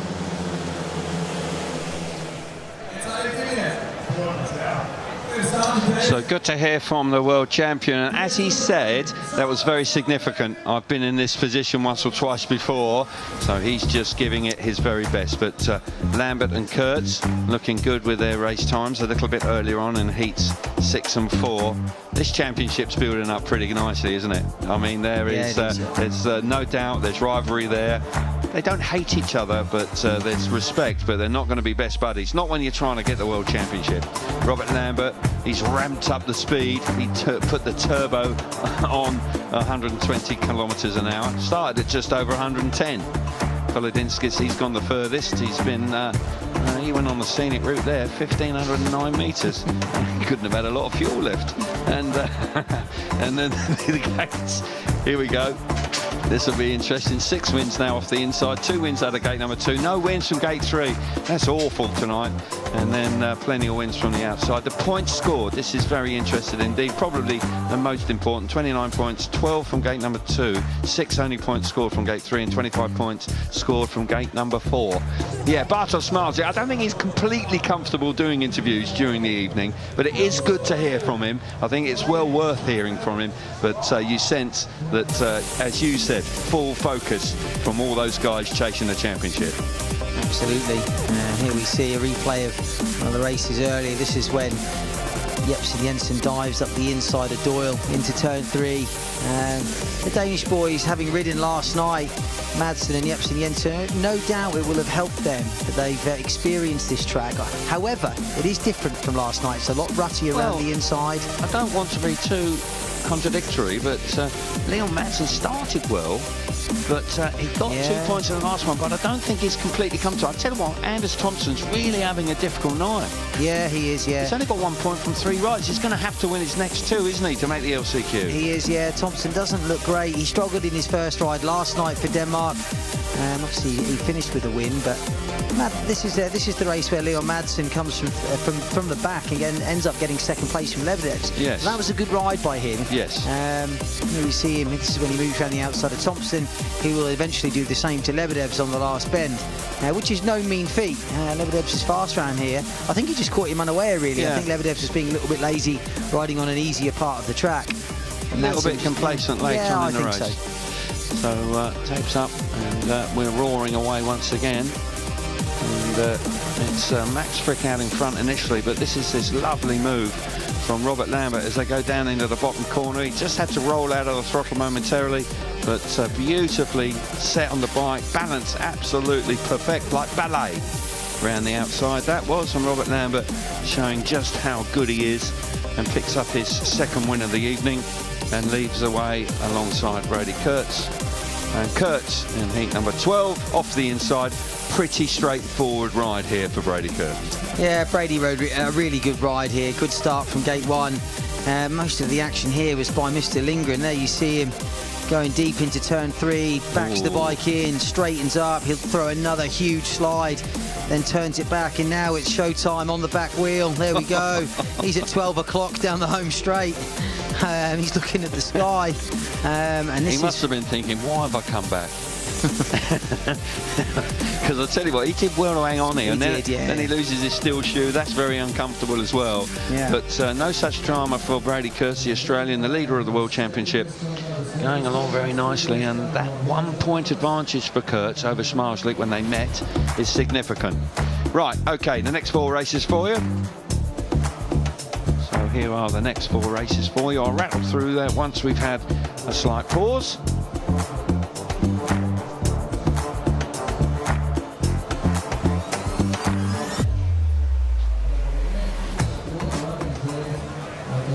So we did see the graphic for the next 4 races. Heat number 13, you've got Biķernieki, Madsen, Lambert and Dudek. Good looking rider. Lambert out of gate 3. What can he do from there? Tough. Thompson, Kurtz, Frick, Doyle, heat number 14. Huckenbeck, Kolodinskis, Lindgren and Smarslik in heat 15.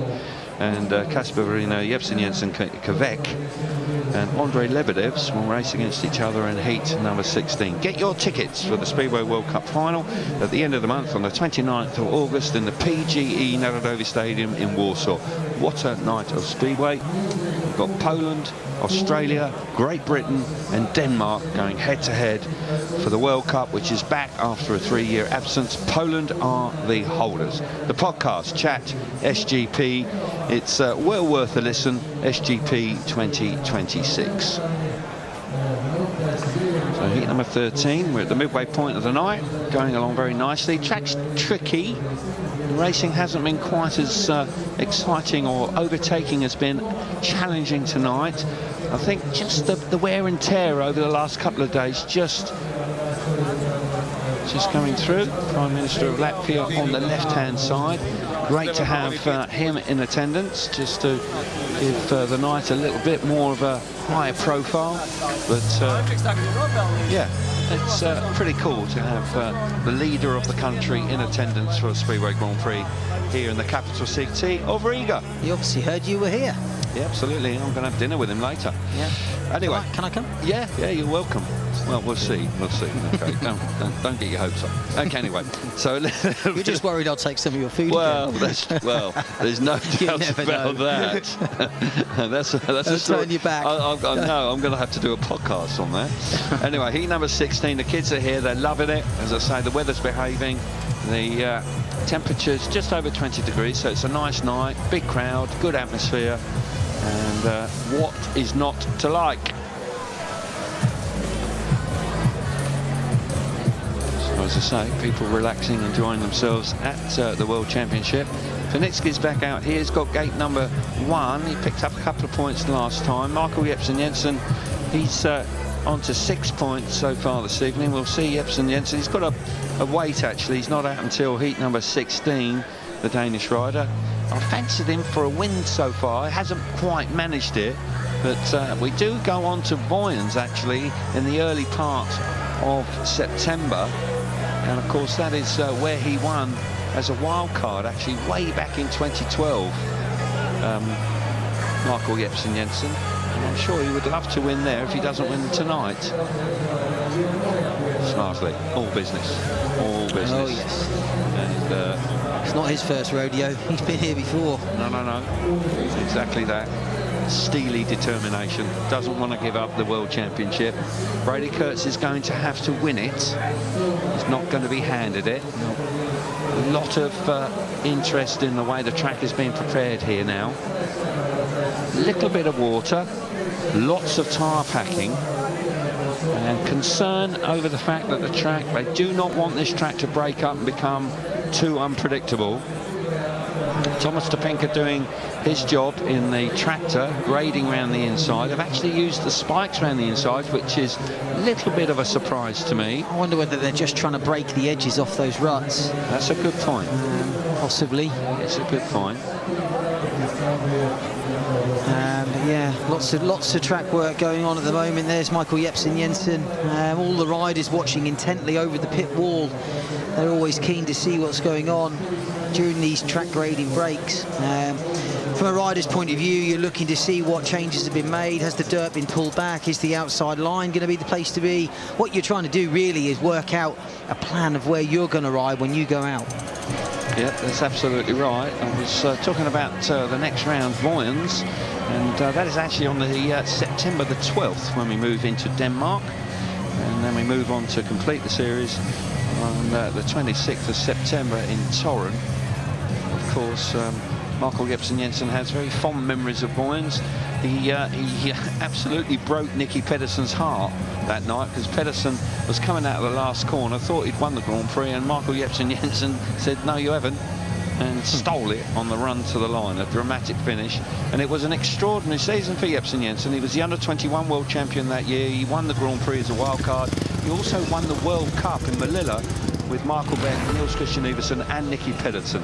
It was a wonderful season for him, but it was almost like it came too quickly for him, because subsequently he found it very difficult to live up to that. But now, in his mid-30s, more mature, I think he's ready for the big time now. So riders back out on track. Heat number 13 is with us. Lambert and Kurtz leading the way on 8 points apiece. Top two go straight through to the final. The next 8 go into 2 last chance qualifiers, where only the winners will join the top 2. So if you can go straight through to the final, you can avoid the tension and the stress of a last chance qualifier. Madsen, good ride last time. You're right about that. Good ride from Madsen. He came from nowhere to come into second place. He's on 5 points. Needs another good ride, this time out of gate number 2. He's got that a couple of times tonight, Madsen, so he'll be hoping it works well for him. Gate number 1 is the place to be, though. And there's no doubt that Nazar Panitsky, if he drops the clutch at the right time, I wouldn't be at all surprised to see him in the first corner with his nose in front. Panitsky's there, inside gate, red helmet colour. Leon Madsen, gate 2 in blue. Robert Lambert, gate 3 in white. And Dudek off the outside. And Dudek off the outside is yellow, helmet colour. He started well, but he hasn't been able to back it up. Gate number 4, right up against the fence. Well, let's see if that works for him here. Heat number 13, revs are up, takes are up, and we're away. Charging into the first turn, and it's Leon Madsen. He's made a lovely start. Really good stuff. He's hugging the inside. Lambert's gone very wide, and that's allowed Panitsky through into second place, but not for long, because Lambert, with lots and lots and lots of speed, is roaring around the outside, but they've tar-packed it. It isn't as grippy here in heat number 13. He's now having to change tack. He's gone back to the inside, and Dudek's progress very much slowed down, but Lambert is all over the back of Leon Madsen now. Madsen's going to have to ride like he's stolen his motorbike, because Lambert's coming for him. He is indeed. Lambert's now going back to that outside line on turns 1 and 2. It's just not quite enough traction there. I think he's going to have to go back to those ruts on the curb. Leon Madsen, he's riding an intelligent line around the inside. Since the track grading, the outside line has disappeared to a degree. It has indeed. That's the line, Robert. That's the one. Oh, he's closed in. One last chance. Down the back straight for the last time. And Leon Madsen is going to have to ride. Yeah, smart. Does so. And that's a good ride from Leon Madsen, because tight for third. I think Dudek just about got the better of Panitsky on the run to the line. 2 races in 1 there. They were a long way behind Dudek and Panitsky. But for Leon Madsen and Robert Lambert, good racing out in front. And Leon Madsen all of a sudden has put himself right in the picture tonight. It was a good start from gate number 2. Lambert did well, considering how poor gate number 3 is. Picks up 2 very useful points. But Madsen out in front picks up another race win here. 3 points for him, 2 points for Robert Lambert. Spectacular riding from Lambert again. Dudek coming through into 3rd place right at the death. And Nazar Panitsky misses out in heat number 13. But just 1 blip tonight from Leon Madsen. Apart from that, he's only dropped 1 point from the other 3 rides. Yeah, it was a good ride from Leon. And we see this is the end of the race. This is Dudek moving around the outside of Panitsky. Not sure whether he got there or not. Here we see the slow-mo. Yeah, Dudek takes 3rd place on the line for Well, I hope he did. I've just said the result that he did. Yeah. It's close, though. You're right. It's just by about half a bike, so he's there. He needed that, Dudek, because he started well. He looked really good, but subsequently, points have been hard to come by for the Polish boy. And what is he on to now? He's on 5. He needs a win off the inside in heat 17. Nicky Pedersen and Leon Madsen, 8 points out of 12. Big ride in his last one.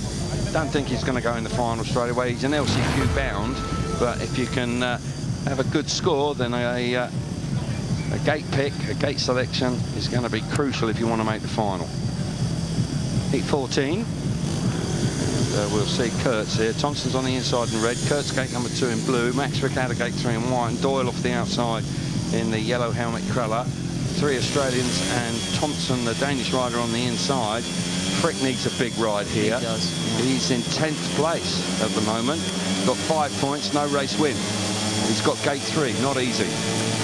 Tapes up, we're going. And what is it? Doyle from the outside. Doyle's done well, but it's gone a little bit wide. That opens the door, and Kurtz, cool as you like. Absolutely brilliant on the first corner. Oh, Doyle. Doyle's, Wow. Doyle's just pulled a locker, and that Max Frick had to take avoiding action, going very wide indeed. But Brady Kurtz out in front, looking good here.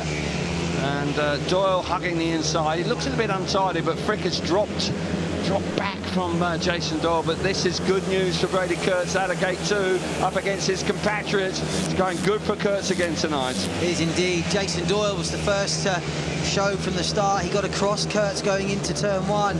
Just lifted across the corner. Intelligent ride from Kurtz. He didn't panic. He kept the bike on those grooves around the first bend, and it just towed him up the inside. He's now pulling further and further ahead from Jason Doyle. Good stuff from Kurtz, isn't it? And he's comfortable out in front. Frick, they're all spread out here. Overtaking really is at a premium. That half a mistake from Doyle, costly in the first corner. And Kurtz was grateful, moved through, right place, right time, fought the championship leader. And going along very smoothly, moves on to 11 points now and leads the Grand Prix.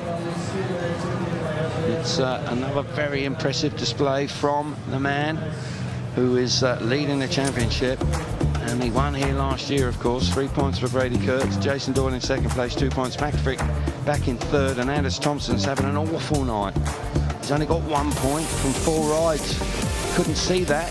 Won 8.19 last night. You would have thought that really would have boosted it, but he just doesn't look at the races tonight. No, it doesn't at all.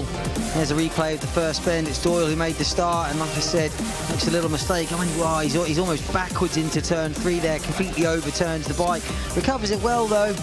Max Frick, he's trying that outside line, but it's just not there at the moment. It's not working. There's no doubt the fastest line is riding across those grooves on the inside.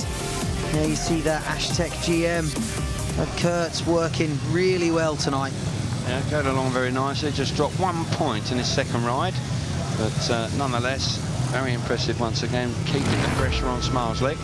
Smarslick, who dropped a point to Kurtz in heat number 5, might be costly, might be. Smarslick can do something about that and join and move on to 10 points off gate number 4 here.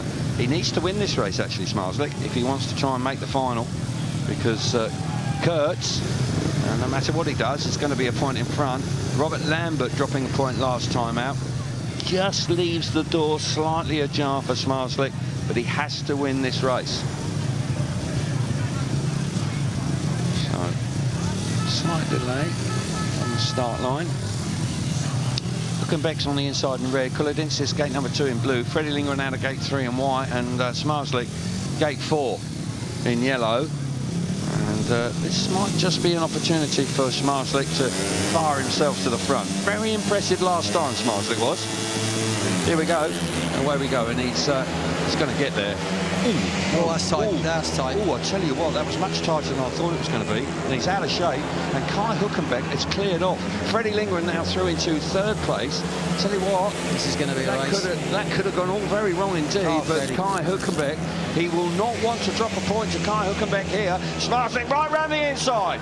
Quality from Smarslick. Hülkenberg on the back wheel. Thought he was going to run over him going into turn number 3. Fortunately, Hülkenberg comes out of the throttle just in the nick of time, and Smarslick, with an untidy first couple of laps, finds himself in front, and that race looked quite straightforward. Wow, he's had to work very hard for it, really hard. Yeah, he did indeed. You have to say, Smarslick's got that inside line absolutely dialed in. He had one thing on his mind when he followed Hülkenberg into the corner. Yeah. Now you see him doing it there, back wheel on those rights, and he's absolutely streaking away in front. I mean, It's chaos at the back. There's riders going all over Still the place. shoot from Lindgren off again. Lindgren's got issues with the steel shoe. Indeed he has. But for Bartosz Zmarzlik, he had issues with Kai Hülkenberg early on, but Nearly speared him. He did, and he kept his composure, and as I say, it was a vital win. He moves on to 10 points, and as a consequence, he's into the top 2 in the Grand Prix. 3 points for Zmarzlik, very useful win. Kai Hülkenberg's having a better night, 2 points for him. Lindgren with his steel shoe, again, left on the track, 1 point in 3rd place, and Kolodinskis, who ran over the steel shoe, won't thank him for it, failed to score. But this was quite a hectic race here, actually. It was indeed. It was a surprise that Zmarzlik didn't make the start from gate 4. He got a big nudge from Lindgren, but he held his ground. Here's the slow-mo of Zmarzlik. The bike snakes a little bit off gate 4. It's not getting the grip he wants. Right. Freddie, tough customer there, barges into the side of him, but Zmarzlik didn't move an inch. On the back wheel, both legs off. We saw Casper Verina do that earlier today. Untidy. Not ideal, don't recommend it. But this is where Zmarzlik uses that clever line round the inside, hits rut after rut and just drives up the inside. And this is Hülkenberg on the back wheel. Wow, nearly runs up the back of the world champion.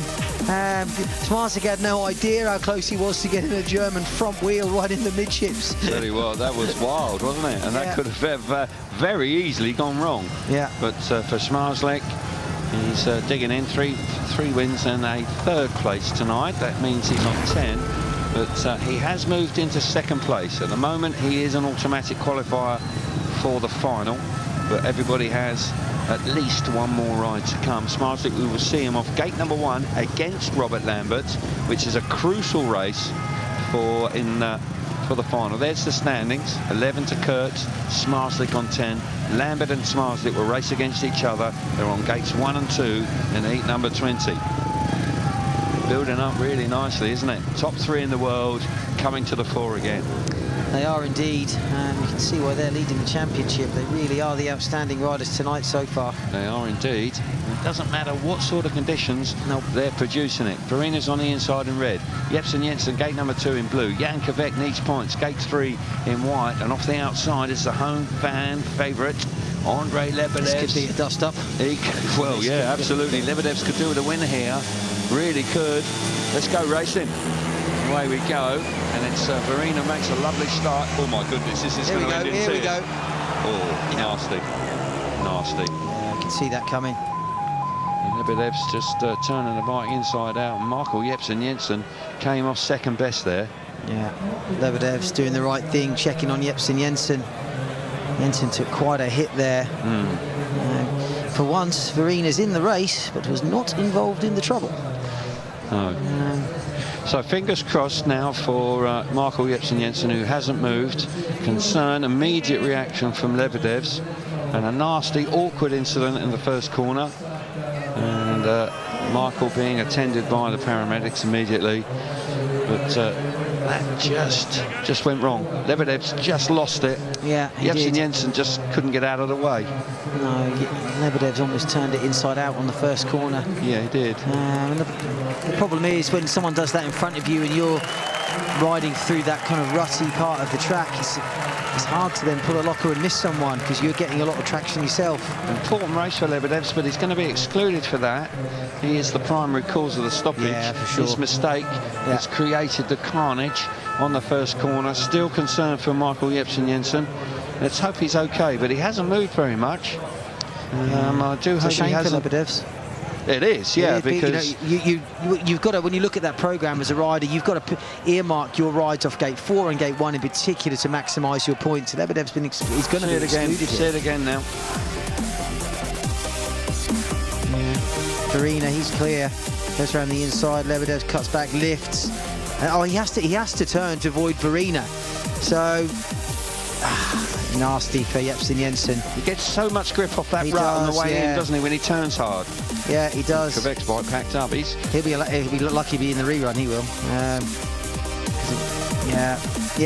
Łebedevs turns to miss Verina. Well, if he hadn't done, he would have wiped Verina out. He would have, yeah. So either way, he's going to be excluded. Yeah.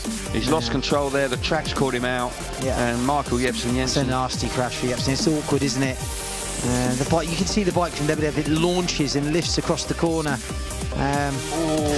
nasty. He's landed on the bike. I tell you what, he might well have broken something there, Michael Jepsen-Jensen. Yeah. A lot of concern for him. He hasn't moved, not at all. And the other thing that's worth pointing out here is when the race was stopped, Kvek wasn't under power, so he shouldn't. Oh, nasty whack there for Łebedevs, but that man's as hard as nails, isn't he, the Latvian? But be surprised if Kvek's not excluded as well, because he wasn't under power. So there are two lights on, white and yellow, have the exclusion. So you're absolutely right, Ollie. Jan Kvek's bike was not under power when and it's good to see Marco Jepsen-Jensen up. I thought he might have been quite seriously injured there, but for Łebedevs, that's a blow. It's a shame. He's got gate 3 left. It's not ideal. No, and so all of a sudden, a little bit of attention to that part of the track as well. It has been. We have a very good view of the first corner, and it has been quite rutty there. You can see it clearly. But Jan Kvek, his evening hasn't quite gone to plan, and an issue with the bike on the start line. It coughed and spluttered, but didn't go anywhere. And as a consequence, he is out of heat number 16. Shame. He's been going along quite well. Kvek, how many points has he got? He's got 5, I think. He's got 5. He needs to win his last ride of gate 4 in heat number 20. But he's only got Smarslik and Lambert in that one. So. Yeah, so it's a fairly straightforward ride for him. So, give him but the points. Also, yeah, that's not easy. Michael Jepsen-Jensen looks okay. I'm pleased, because he didn't move for quite a long time. Maybe he was winded. Yeah, it could have been. It was an awkward-looking crash. Łebedevs frustrated. Łebedevs is out in heat number 17. He's off gate number 3, as you rightly say. But he's going to have to do something pretty spectacular, because he's on 5. He's going to lead at least 2 points. He's got 1 race win, which could be handy. Could be handy. He will want to make the LCQ. This is sort of sums up Łebedevs' season, doesn't it? He just can't quite get in a rhythm. He can't quite put a meeting together. Yeah. And here at home, he would have been desperate to have done better than this. Yeah, it would have been great to see him have a good night tonight in front of this crowd. Well, he did last year. He made the podium. I mean, it was very emotional. He had his 2 children up there. It was great to see, actually. Yeah. But if he's going to replicate that, he's going to have something pretty spectacular. And coming out in heat 17, Marco Jepsen-Jensen making his way back. Good to see him okay. He'll be in the rerun. Madsen just making sure he's okay. But this rerun, very important. Verina's doing all right this tonight, you know. He is. He's going to need this win, though. He's got 2 gate 1s to finish his night. He's on 5, and you could see him finish on 11. He's going to get a minimum of 2 out of this one. Yeah, so just the 2 of them. It's like a match race situation. Plenty of work going on the first corner, Ollie. They've got spades and shovels, trying to take the rough edges off the ruts, trying to just make it a little bit more helpful to the rider. There. More reaction down in the pits. Emma's with Nicky Pedersen. Nicky, how is Michael? He's actually all right. You know, it was a nasty crash. He landed straight on his back, so he didn't even take the brakes out. But he's pain, and like you said, the track is a bit like cement there. So when you hit it, it's rock hard when you crash like that. You were closer to the action than we were. What did you see? Well, there's a lot of ruts, you know, coming into the turns, and actually Łebedevs wanted to get the advantage from that, and he did, but then he was having the traction things right into the guy in front of him, and he had to lock the bike up to not run into him, and he slipped away with the back wheel and locked it up badly, and Michael just ran into him. Really disappointing for both of them, really. Yeah, I mean, you don't want to crash like that, you know, it's a world championship, you want to score some points. Thank you, Nicky. Thank you. Yeah, he explained it pretty much spot on, actually, and it is good to see Marco Jepsen-Jensen back. As you rightly say, he is guaranteed a couple of points here. He's in 5th place. He's on 6 points. He's had 1 win, which was last time off of gate number 1. And if he can move on to 8 with a ride left, what's he got left in his last ride? He's got gate 4 and heat number 19, Jepsen-Jensen. So still could put himself in a good position for a gate selection for the LCQ. And it's not beyond the realms of possibility that he'll make another final here tonight. But a nasty moment. Riders coming back out on track, just 2 of them this time. Jepsen Jensen will be on another bike. That other bike was a bit twisted and a bit knocked him out. So they're coming out on a fresh one. He's just done a practice start. They'll just adjust the rear chain because they slacken off the first time you do a start. An opportunity for Verina though. Some 5 points. He's had 1 win from the outside gate a little bit earlier on in heat number 5. But gate 1 now. He's got gate 1 in this race, and then again. When's he out again? Well, fairly shortly afterwards, actually, Verina. I think it's 17 or 18. I can't quite see that, but Casper Verina. Inside gate. I wouldn't be at all surprised if he wins this relatively comfortably. Michael Jepsen Jensen must be feeling knocked about. Yeah, I'd imagine so. You'd like to think Verina will command the start and into the first bend from that favoured gate 1. Verina's out in 18 off the inside gate again, so opportunity for him to finish with 6 points. So there he is, inside gate for Verina. Red helmet colour, Michael Jepsen Jensen, gate number 2 in blue. Excluded is Jan Kvek and Andžej Łebedevs, so it's just the 2 of them. It's a match race. They're guaranteed minimum 2 points, but of course the opportunity to get the best possible gate pick for the LCQ. Want to pick up 3 if you can. Here we go then. Saves up. We're away. Verina's made a lovely start. He gets himself to the front. Michael Jepsen Jensen electing to go very wide indeed. Staying out of trouble, isn't he? Yeah.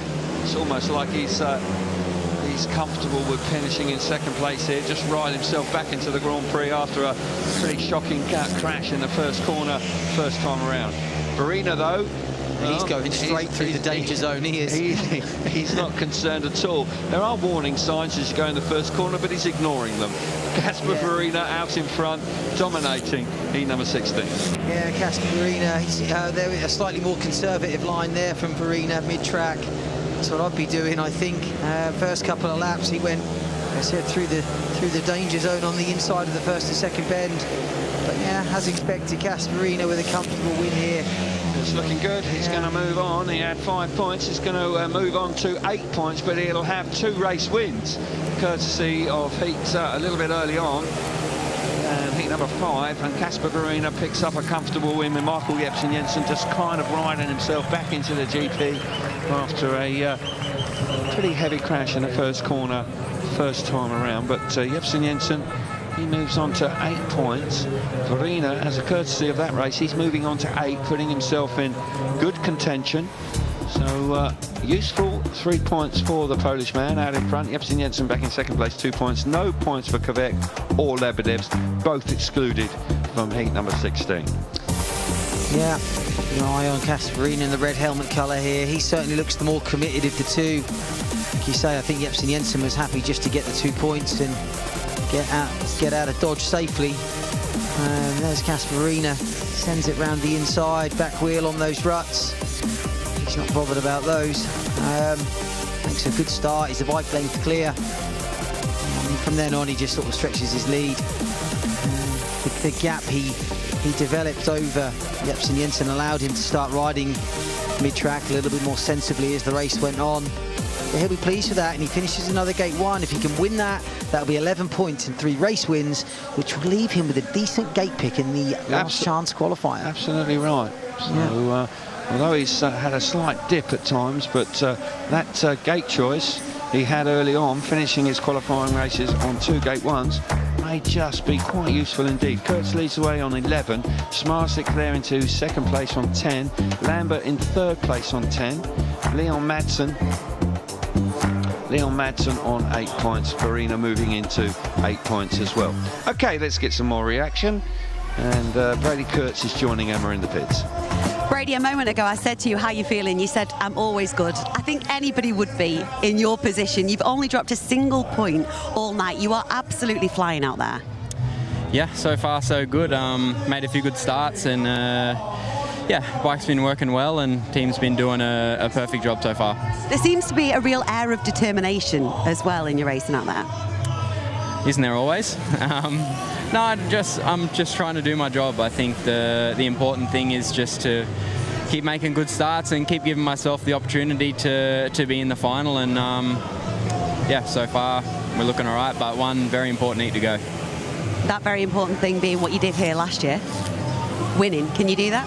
I hope so, but another heat before then, before I even get to the final. So yeah, we'll keep working on the bike, making sure that everything's good to go, and it's just up to me then. Well, as it stands, you're going straight through to the final, but best of luck in your next heat. Thanks, Brady. Thank you very much.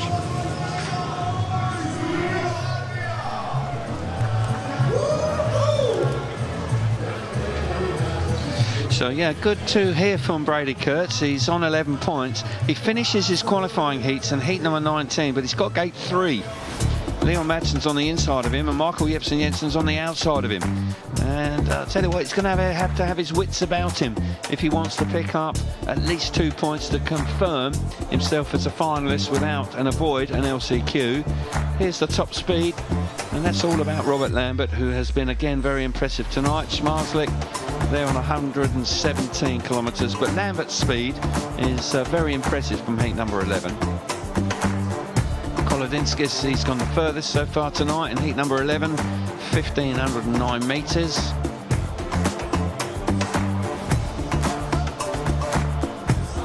So, gate statistics. Inside gate working well, 7 wins, 4 wins from gate 2, no wins out of gate 3, and 5 wins from gate number 4. Points scored, very important this.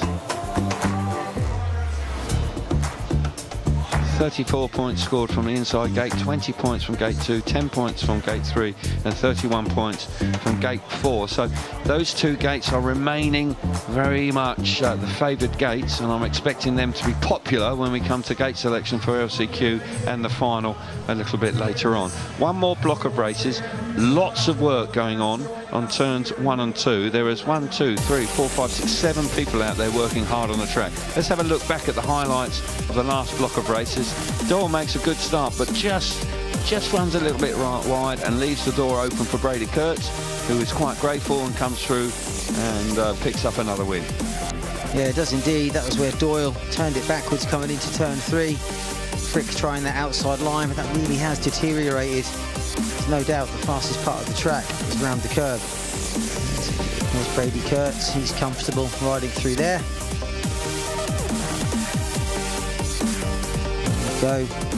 This is Hülkenberg on the inside, I think. Schmarzlik coming from the outside, and it was a bit untidy this first lap. It was, yeah. And he had to work a bit harder than I think he was expecting to do. And Freddie Lindgren, oh, that could have... I'll tell you what, this race, Schmarzlik was very fortunate. There was two, well, he's untidy there. Yeah. But a little bit later on, Hülkenberg could easily have run in the back of him. Yeah. When Hülkenberg lifts on the back straight, I think we'll see it now. No, not this one. Is it? Yes, it is this one. Here we go. Wow. Yeah, very close. Schmarzlik was very close to having Hülkenberg run into the back of him. But in the end, the world champ gets the job done, as he does. And it was very important he did. Yes, it was. Because as a consequence, he's put himself into a position to go straight through with 1 ride to go. Verina match race. Yeah, Verina, gate 1. Looked a lot more comfortable or confident out of the 2 riders here, or I would say committed probably. He's more committed to the race win. Jepsen Jensen, I think, is happy after that crash just to take 2 points, come out of it unscathed and go again. But Verina, that's his, what was that, 2nd win of the night? Yeah, it's looking good. He's into 5th place, and he's got the inside gate in heat number 18, so he could just put himself into a very strong position for the LCQ.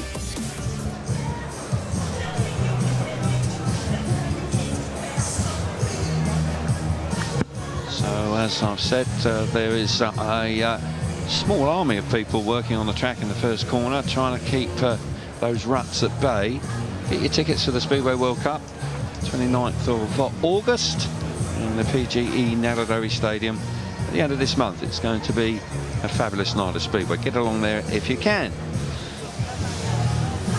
So a bit of water's gone down, and so they're tyre packing. Not much work going on in turns 3 and 4, but certainly boys with rakes and shovels are trying to do their very best on the track on the inside of 1st and 2nd corner. Emma is working hard as always, and Robert Lambert is with her now. Robert, you're having a great night. I think actually you got a top draw from Kelvin in Heat 11. Are you enjoying it out there? Yeah, it's pretty good. It's 3 ruts on the inside there, which is making it a challenge, which I quite like. But yeah, I'm happy the track has dried up a bit now. It was not easy after the grade. I feel like I ask you this a lot, but with good reason, Robert. There is, of course, a lot of talk around Brady and Bartek, but as it stands, you're the in-form rider in the world. Do you quite like the fact that you're almost creeping up to them, but falling under the radar? I think you should just keep talking about them and let me do my job. Look, we saw you get your first SGP win this season. Are we going to see you get another one tonight? Who knows? You know, we've still got some races to go, and yeah, we'll have a chat and see where we're at the end. Thank you very much. Thank you. Well, very professional. Doesn't want to commit to himself too much, but he's got a fight on his hands here because if he's going to go straight through to the final, he's got to get the better of Bartosz Zmarzlik in heat number 20. Zmarzlik's on gate number 1. Robert Lambert is on gate 2. Doyle and Kvek are out as well. But you've got to believe that those 2 boys on the inside, they're going to get their elbows out going to the first corner, that's for sure. Riders waiting patiently for heat number 17. Hang on, we've got Kelvin's favourite song on at the moment. He's dancing away. I should be in Ibiza. This is there. This is everywhere, this song at the moment. Yeah, Next 4 races, let's rattle through these. Heat number 17, Dudek's faded out. He needs to win this last race. Frick, Łebedevs and Lindgren. All of those guys need to win and they'll be in the LCQ comfortably. Verena looking good now. Thompson's had an awful night. So is Panitsky. Hülkenberg on 4. Then heat number 19 is Kolodinskis, Leon Madsen, Brady Kurtz out of gate 3. Pressure on Kurtz there with Madsen and Jensen either side of him, and Zmarzlik and Lambert head to head in gates 1 and 2 with Doyle and Kvek. Heat number 20. Don't go anywhere because these last 4 races will have a huge impact on the outcome of this Grand Prix, without doubt. Yeah, that man needs to produce something off gate 3. If anyone can, it would be him. He's probably the best trapper in the world. I am struggling to concentrate at the moment though, because Kelvin is dancing next to me again. That man though, he's concentrated, he's focused. Yeah, he's not dancing around, he's conserving his energy, which is the right thing to be doing. Gate 3 hasn't had a winner all night. He finishes his qualifying races there.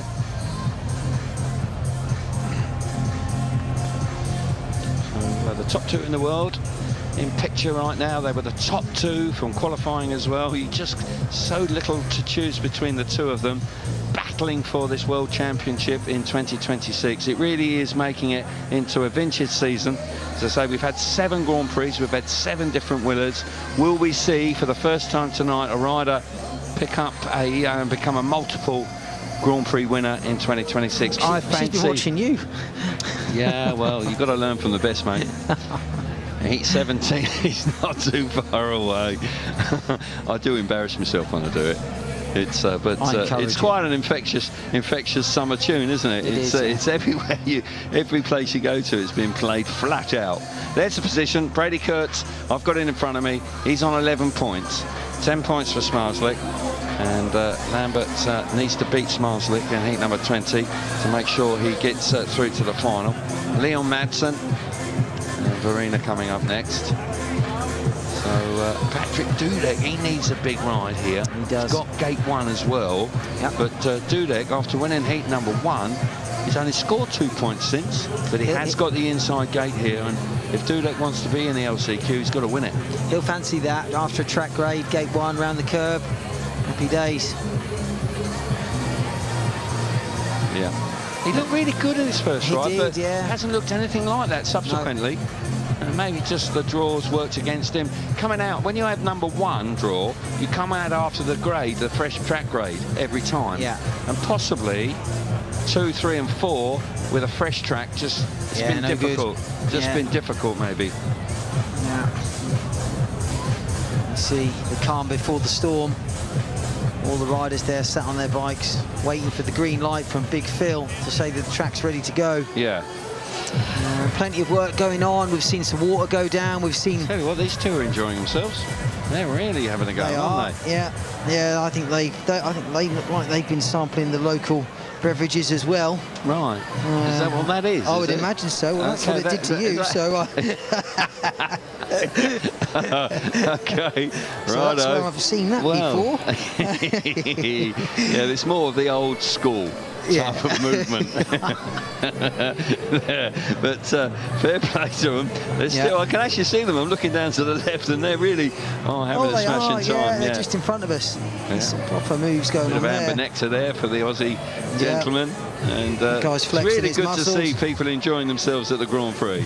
Yeah, it's been a good crowd. It's been a great atmosphere all day. Really friendly atmosphere, and it's a lovely town, lovely place to come, and I'd recommend it to any Grand Prix lover out there. Riga is a place to visit for sure. Little kid, look at the moves.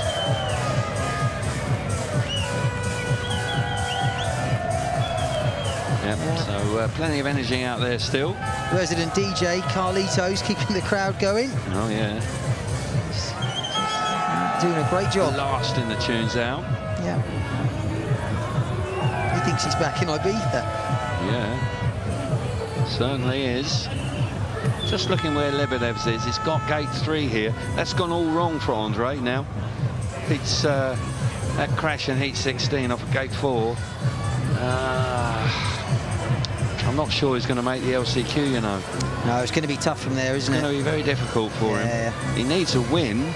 He's got gate 3. He's had a win earlier on off gate 2, but he's had 2 gate 3s. Actually, when he drew his number tonight, I couldn't believe it actually, because he could have gone for 2. I think he could have had a better draw. He got a bit confused, but he might just be able to prove the doubters like me wrong and pick up a win here. But it is, as we've seen the evidence all night long, actually trying to win a race from gate number 3 has proved very, very difficult indeed. Yeah, looking down on the track from our commentary position, you can see there's very little grip on gate 3 whatsoever, especially after they've watered it. Yeah, it's going to be a tough ask from there. But Patrick Dudek, I think, is in the driving seat in this race. Might have just fallen right for him. Yeah, he'd be able to and a bit of water, they tyre pack the outside, and that inside gate looks like there might just be a little bit more grip on the run to the first corner. Thomas Topinka and the tractor, they are now leaving, and the grading has been completed. Riders are on their way out for heat number 17. Łebedevs coming out for the last time, I think. I hope it's not, but it's quite possible for the last time tonight. This man, as I say, he's in 10th place, but this is an important ride for him, because if he can pick up the 3 points, then the LCQ is very much on the cards. He's making his way back to his team, having done a practice start. How much time have we got? Yeah, about 50 seconds, so he should be all right. Just had a check, and he's back on his way now. Verena having a chat with Bartosz Smarzlik. Of course, they're teammates, actually. They're teammates in Poland and Sweden, so they know each other very well indeed. There's the standings, there's the position. Everybody's got one more qualifying race to come now. Last block of races. All sorts of permutations lie ahead for riders. You've just got to maximise your opportunities in this final ride. Got to say, Freddie Lindgren, I do hope he's got a new strap for his steel shoe, because he's lost it twice tonight. He has, yeah. And that's the injured ankle as well. So it's kind of compounded the problems he's had tonight. He's on the outside, but Patrick Dudek is on the inside. He's in red. Max Frick is gate 2 in blue. Łebedevs gate 3 in white. And Freddie Lindgren is on the outside in the yellow helmet colour. Here we go then. Here we go. Fantastic evening of the Speedway. Last 4 qualifying races coming up for you right now. Heat number 17. Takes her up, and away we go, and it's Dudek. Dudek's made a lovely start. He fires himself to the front. Max Frick is following him through on the first turn. They're down the back straight. Lindgren's gone a country mile. He's going a million mile an hour, and he's gone down. And I'll tell you what, Łebedevs has had to put the bike down as well behind him. That little bit of water that's gone down caught him out there. He was going in there at a fair old rate as well, wasn't he? He was absolutely hurtling down that back straight. Yeah, he was indeed. And when you're carrying an injury like he is, the last thing you need is that. Łebedevs there shaking his head. He's not happy. He had to lay the bike down to avoid Freddie. You can see the limp Freddie's got going on at the moment there. Apparently he's flying back to Poland tonight in a private jet, I heard. Who's that? Freddie. I heard you did lend him yours, did you? Well, he didn't ask, so if you don't ask, you don't get. But obviously somebody's been very generous because maybe he's going to have some more treatment because tomorrow, I believe, he's meant to be riding for Lublin against Wrocław. Yeah, big league match tomorrow for him. Yeah, so, but this is not really what he was looking for, is it? Dudek off the inside initially, but you just watch the speed that Freddie's got down the back straight. Absolutely roars down here, but the track's greasy. It is, lots of water went down, and just the bike just goes from underneath him, and then Łebedevs has to put it down. Well, Łebedevs gets a nasty knock because he actually slides into Freddie's bike and sort of hits the back of that. You'll see him now. No, you don't. Here goes Freddie. Yeah, Freddie gets a load of grip just before the corner and then loses traction as he turns. That's where, there you go. Łebedevs sort of lumps into Freddie's bike, which is not ideal. Yeah, caught out by the track conditions. There's just nothing out there at the moment, is there? So Freddie has been excluded from heat number 17. So we'll have a rerun with 3 riders only. Łebedevs has had another bump on his back there. He's had a couple of falls in his last 2 rides. Not the sort of home Grand Prix he was looking for.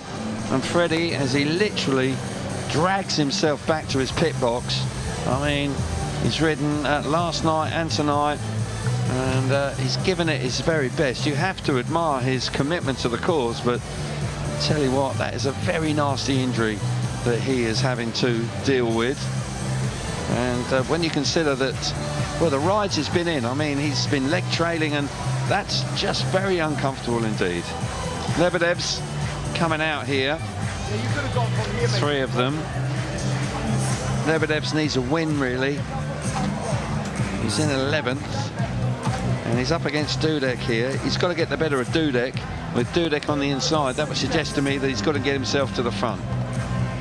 Yeah, with me, I think Dudek's certainly in the driving seat here. It'd be great to see Łebedevs make an LCQ and maybe force his way into the final. The roof would come off this place. It's a long shot, isn't it? Yeah. It's another bike, actually. That's a change of bike. You can see it looks nice and clean and tidy, so they've obviously just rolled the dice here a little bit. Yeah. Dudek is the one that is arguably in the pole position for this heat number 17. Yeah, he's indeed. He's got that inside gate with a freshly prepared track. It's a bit greasy and a little bit slippery on the outside. So Łebedevs just doing a practice start on his spare bike. He's making his way round. Crowd love him. Yeah. They absolutely adore him. And they're making their way and they're making their feelings known. He's a very popular chap in these parts. Fair play to him. He's a really nice guy, actually. I had a long chat with him last weekend. Not about Speedway, actually. It's all about motocross. But he's a rider that takes his job very seriously.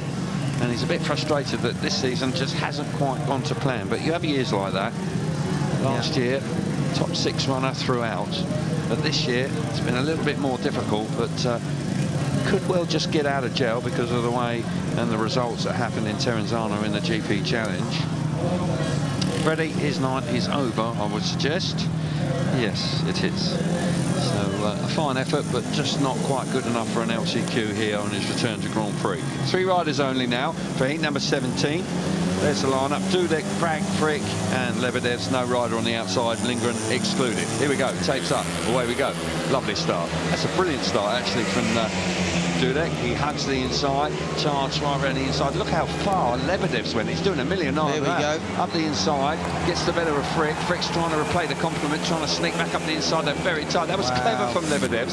Very clever indeed. He had so much speed, could have run very wide, but closed the door. Frick's now gone very wide and he's out of the picture. But for Dudek, this is exactly what was required.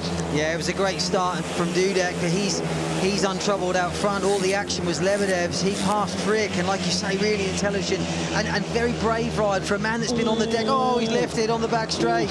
But it was, as I was just saying, it was a very brave ride for a man that's been on the deck twice tonight. Yeah. He went round, he went under Frick and then made sure he kept that inside line so Frick couldn't return the favour. Great ride from Łebedevs, and this is going to put him onto 7 with an outside chance of an LCQ. Yeah, well, let's hope that is the case. But for Patrick Dudek, that is a very timely win for him. Łebedevs with a hard charging ride on his spare bike in second place. A bit untidy at times for the first and second corner, but as you say, 2 points. He's had a race win, so it's not beyond the realms of possibility of him. He's into the top 10 right now, finds himself in 8th place, but Frick's behind him and can do no better. But Dudek has leapt into 5th place, finishes on 8. He will be in an LCQ tonight. I'd be very surprised if he's not. Yeah, that's an electric start from Dudek from gate 1. He's miles clear. Here's Łebedevs, dives up the inside of Frick, and what he does here is clever. He parks the bike. Once he gets to the middle of the corner, he turns the bike hard there, stops it, stops the return move from Frick. Frick was looking to cut back, but Łebedevs was wise to that move. It's a dive bomb from a long way back. He's fully committed. I think he makes contact with Frick. He does. Yeah, there you go. The dirt deflector brushes Frick's wheel. Big move there. It was a very big move. I mean, full commitment from a long way back. There's the style of Patrick Dudek out front. Has a cheeky look back. No danger there. Well, Frick can't get him. Doyle is behind him. He could possibly overhaul him. Doyle's on 6 points, so he certainly can. Kvek could, so he might just make it. Let's just see how it all pans out in these last 3 races. Heat number 18. Heat 17 took quite a while, didn't it? This is an important ride for Verina. Verina is looking okay, but he can actually put himself in a really good position for the LCQ with a win here, and then get an opportunity to either get gate number 1 or gate 4 possibly for the chance to make another final. Verina's on the inside in the red helmet colour. A night to forget for Anders Thompson, gate 2 in blue. Panitsky likewise, gate 3 in white. And from the outside in heat number 18 is Kai Hülkenberg, the boy from Germany. Here we go then. Several of these boys have had really difficult nights. This is really an opportunity for Verina to stamp his authority and make sure he gets through to the final if he can. Yeah, he's made a lovely start. Anders Thompson doesn't want to know, does he? Doesn't really enjoy these conditions at all. I'm not quite sure what's gone on there, but he's just not with us tonight, which is a shame. But Verina, this is what he's all about. And that choice of number choice he made earlier on, it's proved to be an astute one, because he knew exactly what he was doing, because he knew he was going to finish his qualifying heats with 2 inside gates, and it's proved to be exactly the right choice. He is dominating heat number 18, and if he keeps it all together, he's going to finish on 11 points. Yeah, great night for Verina. It's nice to see him back on this kind of form. And like you say, it was an intelligent gate choice. We saw last night the inside gate at the end of the meeting really came to the fore. Yes. There he is. He's miles in front, but he's got no problem at all riding straight through. He's doing it well, isn't he? Yeah, through the rough part of the track. He looks good. He's confident, isn't he? He's relaxed. Yeah, that's the key. Although he nearly hits the fence when he finishes, you can never take your eyes off of him. No. But Casper Verina coming through in flying colours in heat number 18. Fairly straightforward, but still needed to be done.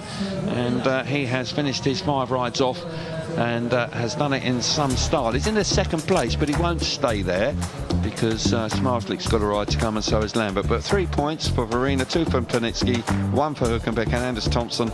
Well, not the night he will want to remember for very long. No, I don't really know what happened to Thompson there, though, whether he backed off the throttle or had engine issues. But Verina made a solid start from gate 1 and then rode confidently through those ruts on the inside of the track and just stretched his lead out in front. Pulled further and further ahead. A good ride for Panitsky in 2nd. It's probably the best night we've seen him have, maybe 4 points, couple of 2nd places. He struggled this year. It's been a tough year for him, and I think he'll be glad when the Grand Prix are over, to be honest. Yes, can't disagree with that. But for Verina, that's exactly what he was looking at. 3 race wins, 2 third places. He's going along pretty nicely. He could be a bit of a spoiler tonight, you know. Wouldn't be at all surprised if he made the final. No. Remember, heat number 5 got the better of Kurtz and Smarslik. So tell you what, he's a confident chap. He doesn't mind. He doesn't worry about reputations too much, does Mr. Verina. No, not at all. So heat number 19 And this is an important race for Brady Kurtz. Kurtz has ridden supremely well this evening. He leads the way on 11 points from 4 rides, but he's off an awful gate here. Really difficult place for him to come out of. Yeah, it's concrete, isn't it? He doesn't really want to drop 2 points because there's 2 very useful Danish riders either side of him.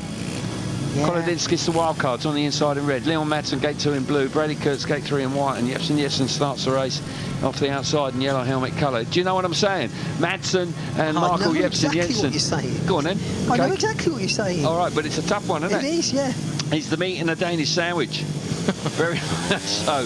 Here we go. Then heat number 19, Kurtz. Can he just finish off in style here? Tapes are up and we're underway, and it's a good start from Madsen. Madsen gets it. Looks what's happened to Kurtz. Kurtz on the back foot. Kolodinskis from nowhere has found himself in front. Here comes Jensen steaming down the inside in turn 3 and 4. 3 abreast, actually. Madsen round the outside. Michael Jensen slams the door shut. This is not good news for Brady Kurtz, and Kurtz has got a lot of work to do. Chaos in front of him, but Jensen leads the way. Yeah, Kurtz now around the curve. He's got his back wheel almost over the white line. He's up the inside of Kolodinskis. He can't make it pay just yet. If he drifts out again, he's going to have him. Here he goes up the inside. Oh, that's tight. Very close. Yeah, very close. But Jensen, he's out in front. But Brady Kurtz, the World Championship leader, he's struggling at the back.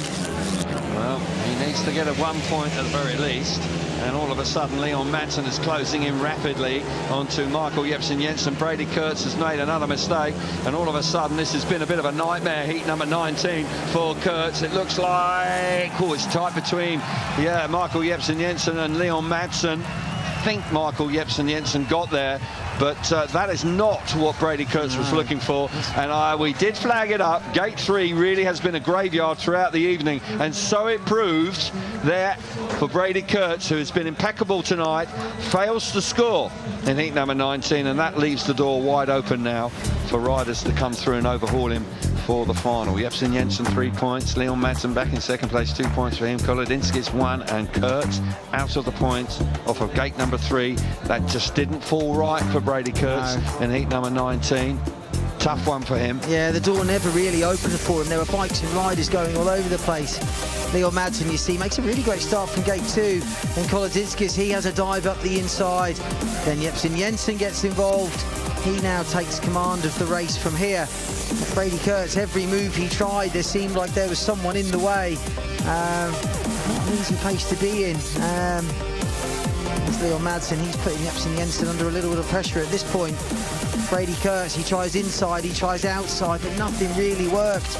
And it's hard when you've got 2 riders in front of you fighting over a position. Well, it's difficult because there's just nowhere to go. That's where he went right around the inside, almost put his back wheel over the curb. Massive heat number 20.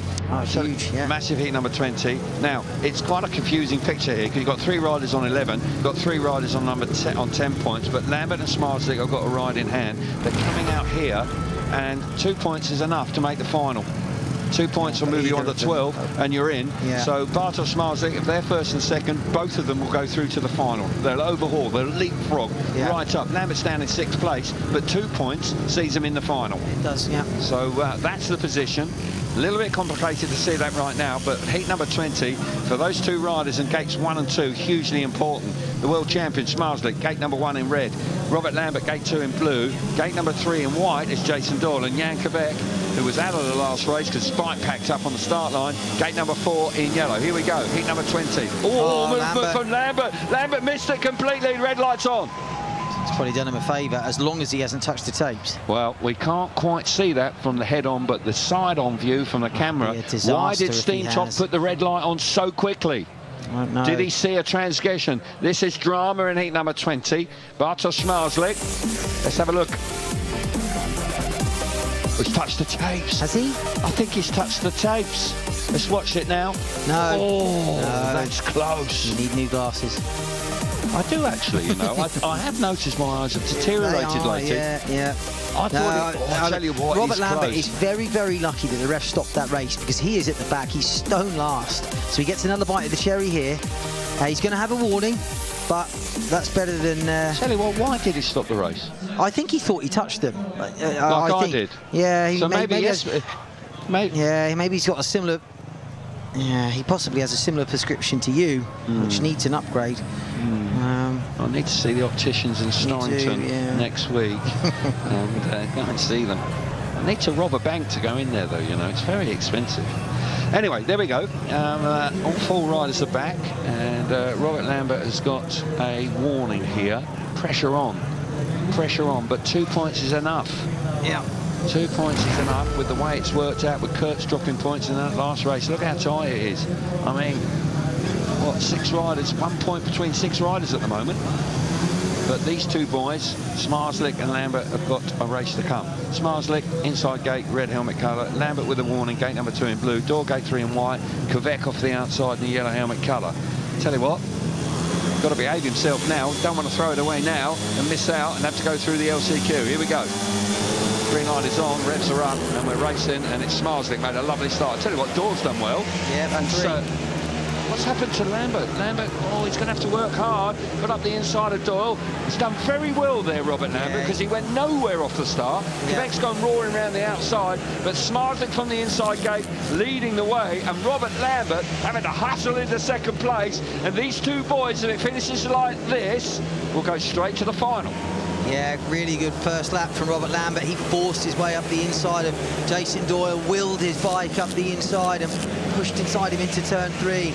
Both of these boys in front look very confident riding that inside part of the track. Yeah. But it's Bartosz Smarslick, the world champion. He's made a great start from gate 1, and he's going to take control of this meeting. This is going to give him first gate pick in the final. It is, we know what gate he's going to go for. Yes. And it puts him in the driving seat. Yeah, Bartosz Smarslick responding beautifully after a very difficult weekend last weekend in Łódź, where he really did have to work very hard, missed out the final. Not so here in round number 8. Of course, he's won twice here previously in Riga. Not last year, because Brady Kurtz got the better of him, but there's no doubt that Bartosz Smarslick has reflected on last week, and look at that. That tells you everything. Celebrating with both hands. I'm in the final. Brilliant ride from Smarslick, 3 points. Robert Lambert in second place, 2 points for him. Doyle in third, 1 point for him, and Kvek missed out there. And Kvek, unfortunately, misses out, I believe, on an LCQ as well. Not a night for him, but Smarslick and Lambert straight into the final. Yeah, Robert got squeezed off at the start by Doyle almost immediately when they dropped the clutch. He quickly moves past Doyle down the back straight. And we see Smarslick. Look at the concentration, look at the technique. As soon as he drops the clutch, he sits upright, he pushes the bike, works it, gets extra traction all the way to the first corner. Great body language there from the world champion. Front wheel over the curve. And this is where Robert Lambert, back of the seat, down the back straight, forces his way up the inside of Doyle. Smarslick and Robert look very accomplished on this type of track, look comfortable, look confident. And it's another one of those nights for Jason Doyle. He's going to be in the LCQ, but once again he's going to be left with the bad gate choice, and it's going to be hard from there. Well, Łebedevs has made the LCQ as well. He'll be out in the first LCQ, so the home crowd will be absolutely chuffed to bits with that. 13 points out of 15. Job done for the world champion. And as we saw in that interview with Emma earlier on, he knows exactly what he's involved with. He's been there, he's got the T-shirt. 13 points for Smarslick, 12 points for Lambert, straight through to the final. Kurtz, Verena, Jepsen Jensen, Leon Madsen, Dudek, Łebedevs, Jason Doyle and Max Frick creep in on 7 points. They will go through the LCQs here tonight.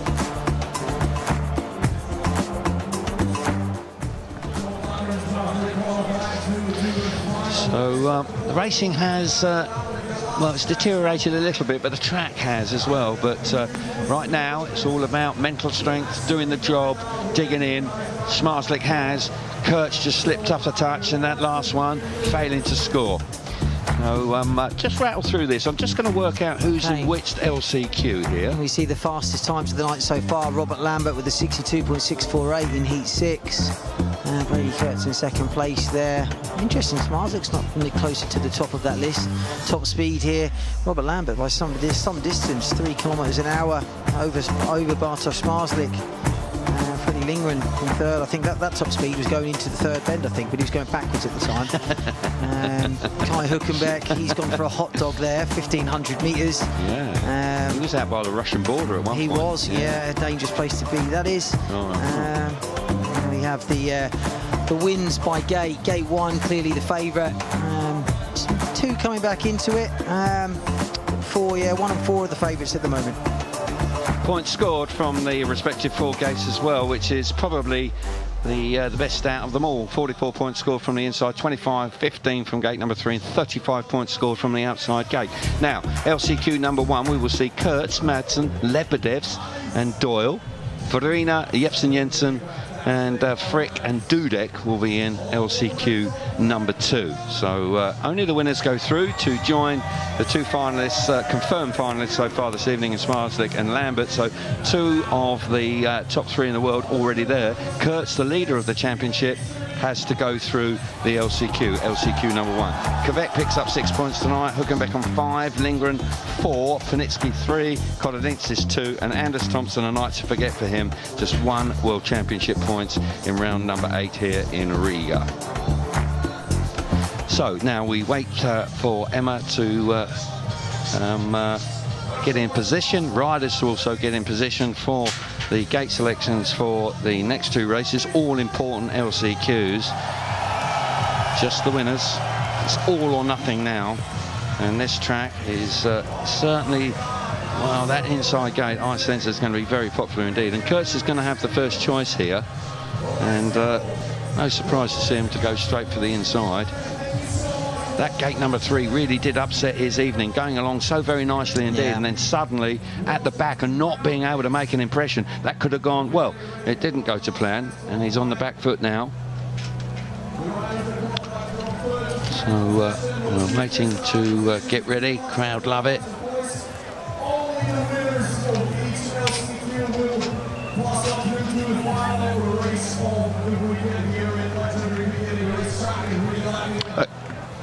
Okay, let's make our way down now. Emma's there for the gate selections for the LCQs. Yeah, it's time for gate selection for LCQ1, and we will start with Brady Kurtz. No surprises there, head straight for the red gate, the inside gate. Next up, Leon Madsen, who goes for the blue gate, gate number 2. Andžej Łebedevs is next. I'll step out of your way here. Andžej Łebedevs goes for the yellow gate, the outside gate, which means Jason Doyle is taking the white gate, gate number 3. Okay, that is it for gate selection for LCQ1. Best of luck. And now it's time for gate selection for LCQ2, starting with Kasper Verina. Again, no surprises there. Go straight for the red gate, the inside gate. Next up, Michael Jepsen Jensen. Michael takes, oh, he likes to tease us. The yellow gate, the outside gate. Next up, Patrick Dudek. Patrick goes for the blue gate, gate number 2, which means Max Frick is taking the white gate, gate number 3. That's it then for gate selection for LCQ2. Good luck.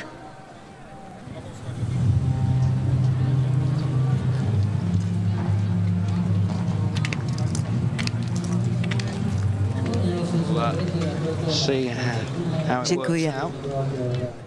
So Kurtz, no surprise, taking the inside gate in LCQ number 1, and Verina likewise in LCQ 2. These gate selections very important, as you rightly pointed out. Bartosz Smarslik will have the first gate pick for the final. Would be a major surprise if he doesn't take the inside gate. Lambert would have the second pick, and Kurtz, if he manages to get through to the final, well, he's going to have the third pick. So we could see a change in the lead of the World Championship, but I'd like to think that we are going to have the top 3 going for it in the final this evening. There's the lineup. Kurtz on the inside, Leon Madsen, gate number 2, Doyle out of gate number 3, and Łebedevs will go from the outside, unless Łebedevs does something very extraordinary. He could do.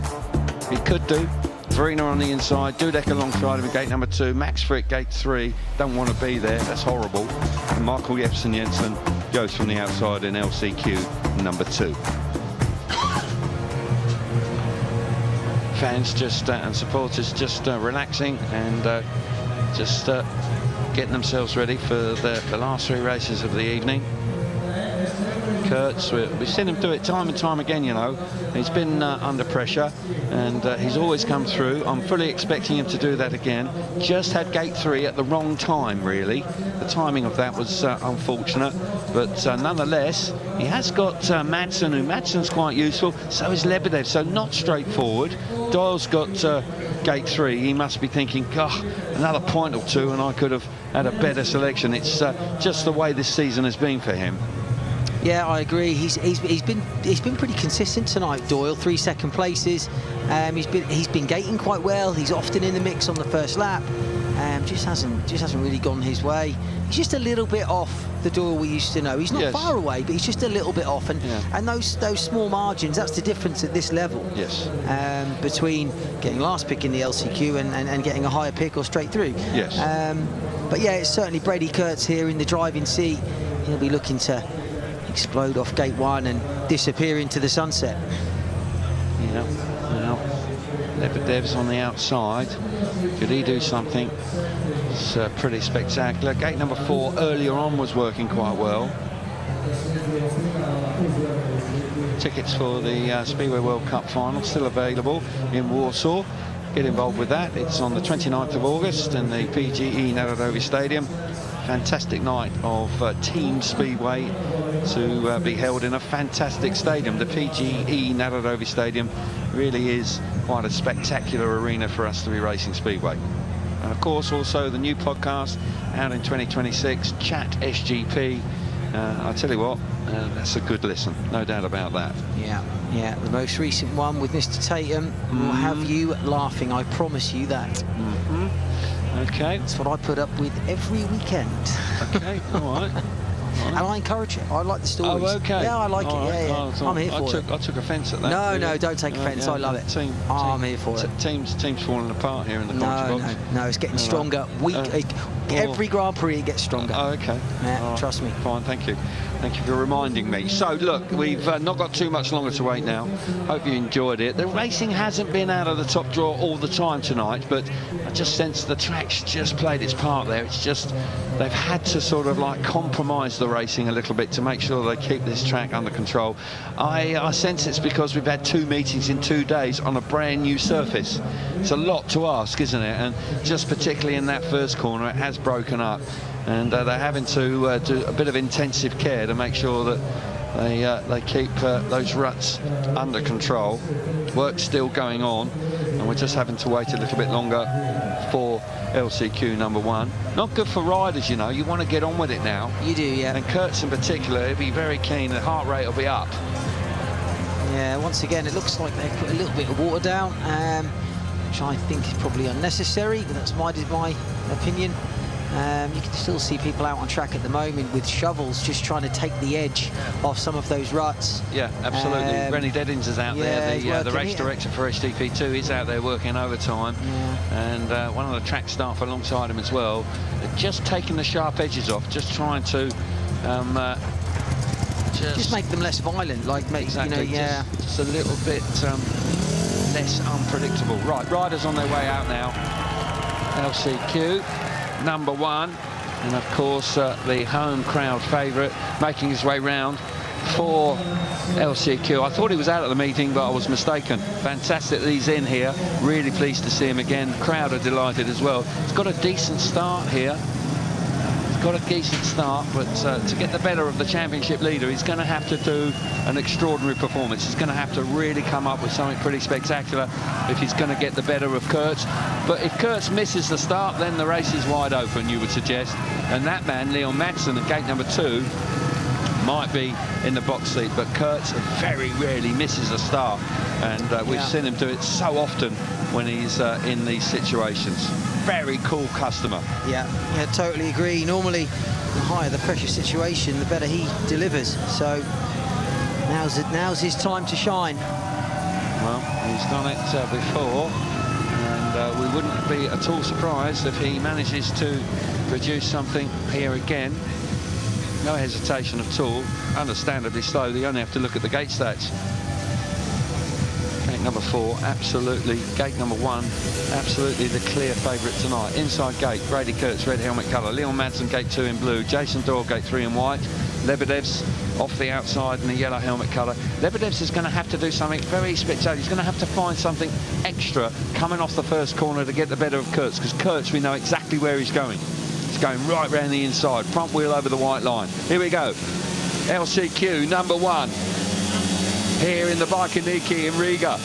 Round number 8, tapes are up, and it's Kurz. Kurz has made a lovely start. Łebedevs comes through in the second place, gets the better of Leon Madsen, follows Brady Kurz through. Doyle there, neck and neck with Leon Madsen down the back straight. Here comes Łebedevs, high and wide, trying to wide it on. He's got a lot of speed. Kurz is a bit out of shape. Łebedevs now having to scrub the speed off. Back to the inside. Kurz a little bit untidy. Łebedevs is right there. Kurz now gathering himself as he goes into turns 3 and 4 for the second time. This race is on. Łebedevs giving chase, but Kurz, well, just settling down a little bit now, but Łebedevs is right there. Yeah, Łebedevs moving in.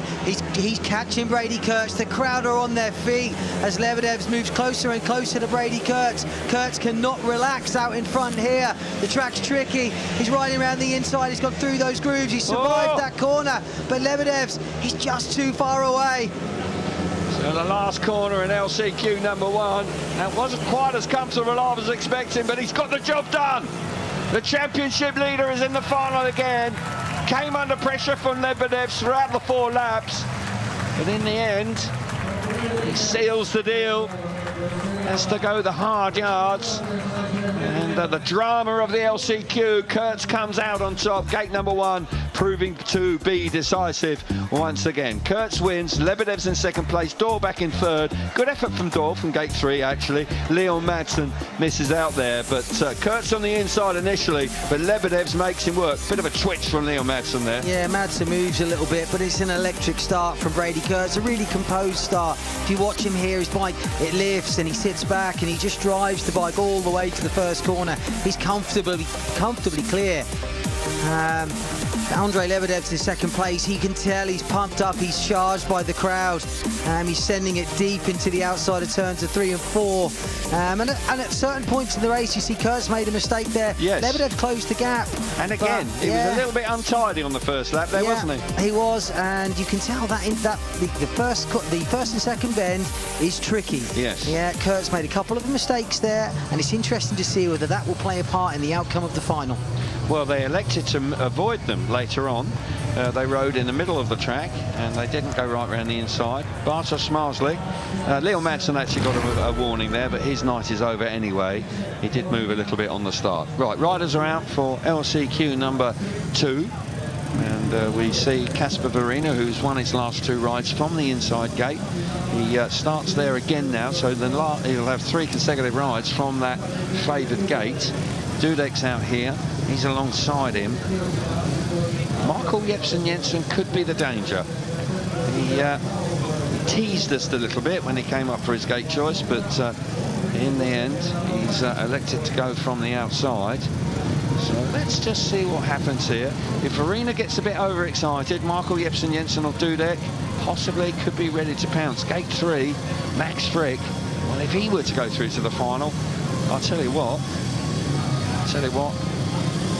he needs a blue Peter badge for that, because I'll tell you, that would be quite remarkable. And not just a regular blue Peter badge, you can get a gold one, and I think he would deserve one of those. Right, the line-up for the LCQ2. Verina on the inside in red, Dudek gate number 2 in blue, Max Frick out of gate 3 in white, and Michael Jepsen-Jensen will start LCQ number 2 off the outside in the yellow helmet colour. Yeah, blue Peter, they do badges and they do different colours, yeah. And a gold one would be appropriate if you can win a race from gate 3 tonight. Here we go. Who's going to make the final? Who's going to be the last piece of the jigsaw in the final here, round number 8, Riga, and it's Verina. Verina's made a lovely start. He fires himself to the front, hugs the inside. Michael Jepsen-Jensen's gone a long way round there. Max Frick is now overtaken by Verina. It's Dudek that's in second place. It's the 2 poles out in front. Michael Jepsen-Jensen just went too wide. He's given himself an awful lot to hurt. Verina untidy, but I tell you what, he's a strong. Oh my God, again, he's as strong as an ox. Now Jepsen-Jensen's gone to the back, but Verina in front and controls the race for the moment. He does. I'll tell you what, there's a nasty looking rut coming into turn 1. We're seeing riders hit it more and more frequently. Kasper Verina showing absolutely no fear, as per usual, out in front. rides through it lap after lap. Just grabs a handful on the back wheel. There we go again, through the ruts, bang. There we go. Yeah, whoa, there we go. whoa, Yeah. whoa. Fantastic stuff. One last chance for Verena now, through this bottom corner, off the inside gate, does the business, and Verena makes the final again. Good news for Casper Verena. Of course, he won the first round this year, 20 big points, hasn't been seen in a final since, so we've had to be patient. And round number 8, he is a Grand Prix rider next year as a consequence of his ride and his performance in Taranzano in the GP Challenge, but he will be chuffed to bits to make his second final of 2026. Verena through. Nice ride from him. Really strong, confident ride. Dudek back in second place. Max Frick was in a scrap with Jepsen Jensen, but he came through in third, and the Danish rider Jepsen Jensen missed out in the second LCQ tonight. Verena strong in front. Yeah, makes a good start. He knows what he's doing on the first bend, front wheel over the curve. And after that, Verena stays committed to that inside line. Pulls a few stunts as per usual. At certain points the bike lifts up and it bucks him, it rears, but he holds on to it. But he's strong, isn't he? He's got a strong position on the bike, he's over the front, but you can't fault the guy's commitment. And if you're going to ride on track conditions like that, then you are better off to be 100% committed to it. Now we have got a repeat of heat number 5 now. With Brady Kurtz, Bartosz Marslik, and excuse me, it's not quite a repeat of heat number 5 because Robert Lambert wasn't in it, but 3 of them are. And Verena came out on top that time. Now Verena's probably going to end up at gate number 3, but I tell you what, he can still cause some chaos. There's no doubt about that. Yeah. And it is quite an exciting conclusion. The points that have been handed out now, Patrick Dudek picks up a handy 12 points. He got 18 points last week, so he's going along okay. Andrei Łebedevs on 11, Jason Doyle with 10 points, Max Frick on 9, Michael Jepsen Jensen picks up 8 points, and Neil Madsen on 7. So those are the riders that have missed out in the LCQs. So it's just the finalists to go, and the big points. Who's going to lead the World Championship as we move towards Voyens on the 12th of September? We are really rapidly coming towards the conclusion of 2026. Leon Madsen probably a little bit disappointed with the way the evening has actually transpired. It's looked good, looked great yesterday. Don't think he loved. Anders Thompson certainly didn't enjoy the conditions tonight, and they are mentally challenging when you get these rutty tracks like that.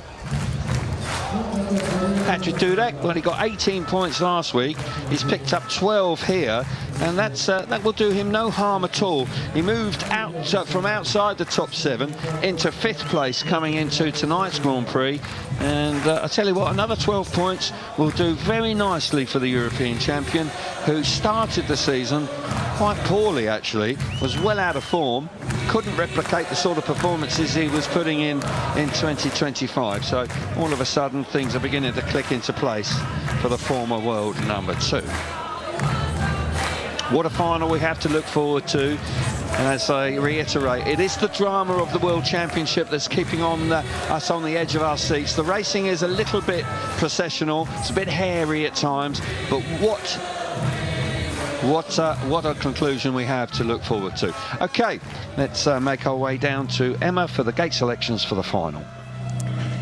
Yeah, it is time for the final gate selection, and we will start with Bartosz Marslik.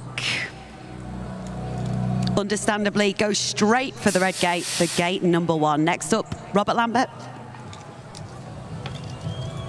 who takes the blue gate, gate number 2. Brady Kurtz is next. Brady goes for the yellow gate, the outside gate, which means Casper Verena has the white gate, gate number 3. Okay, that is it for final gate selection. Best of luck. Yeah, thanks very much, Emma. No surprise there at all.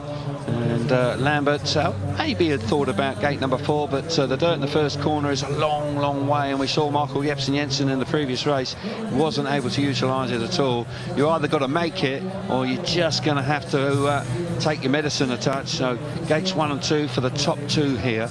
Let's just run through it. Marslik on the inside in red, Robert Lambert gate number 2 in blue, Verena will come out of gate number 3 in white, and Brady Kurtz starts the final here in Riga, last year's winner on the outside in the yellow helmet colour. 109 points apiece for Smarslik and Brady Kurtz coming into tonight. And the winner last weekend, of course, was Robert Lambert, who moved on to 101. So not a lot to choose between the two.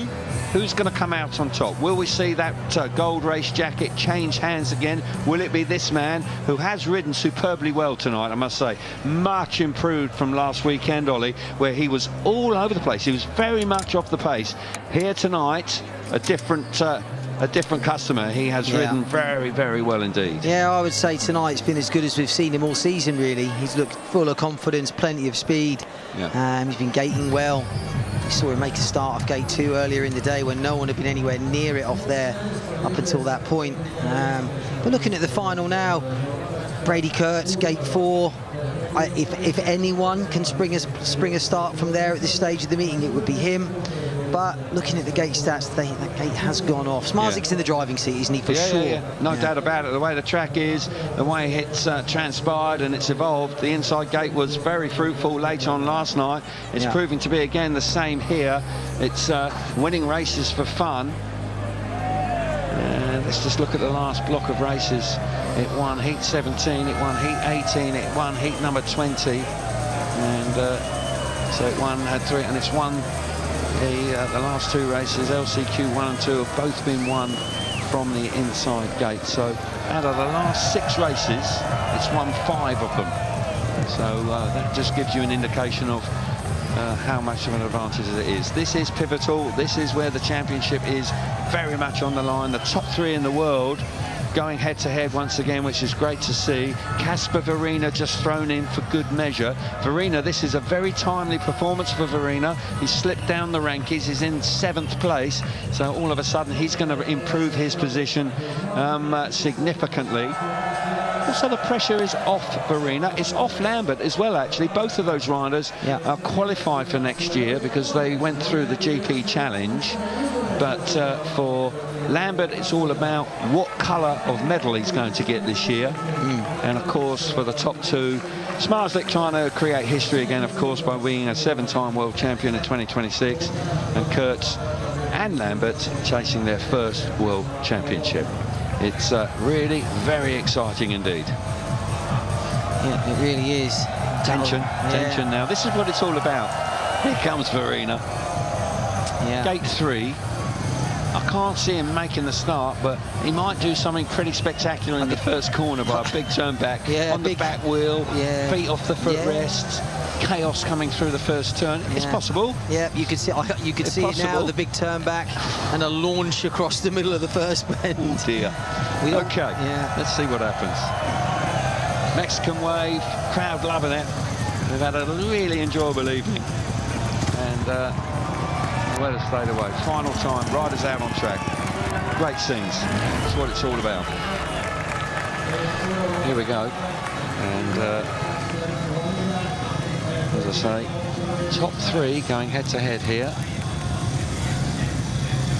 Bartosz Smarslik. For a long time, it looked like it might just be a 2-horse race in 2026, but Robert Lambert has been absolutely electrifying in the last 3 Grand Prix. And he has forced himself right into contention. He is 8 points behind. Bartosz Smarslik, he's got 30 Grand Prix wins. Will he make it 31 tonight? He is in the driving seat. Brady Kurtz has got 6. 5 of those were last year. He's picked up a win. He's picked up a win. Just one. He's only had 1 win this year. How's that? He really has allowed his poor show indeed. How can you go from 5? You have indeed. Come on, mate. Come on. What's going on? Anyway, so riders just preparing themselves. A lot of work going on with Kurtz on the outside. Looks like he's going for a run right up against the safety fence. Line up for you. Let's rattle through it. Smarslik on the inside in red. Robert Lambert alongside him. Gate number 2 in blue. Gate 3 in white is Kasper Verina. And gate 4 in yellow is Brady Kurtz. Kurtz comes in here as the leader. Will he end the final as the leader? This is a big, big race. Top 3 in the world. And Kasper Verina, Mr. Entertainment, just thrown in for good measure. Start marshal moves away. Green light comes on and takes her up, and we're underway. Smarslik's just about going to get there. Kurtz has made a terrific effort, but he's gone very, very wide. wide, didn't quite get there. Lambert's come through in the second place. Kurt's trying to recover, again electing to go very, very wide, right out in the dirt. Smarslik leads the way, Lambert into second place. Kurt's doing everything he possibly can to try and make an impact, but the world champion leads the final here in the Biķernieki in Riga. He does indeed. When the pressure is on, Bartosz Smarslik's made a great start from gate one. Kurt was almost there, but lifted across the first bend. Robert Lambert now in second place, but Smarslik, he's stretching his lead out in front.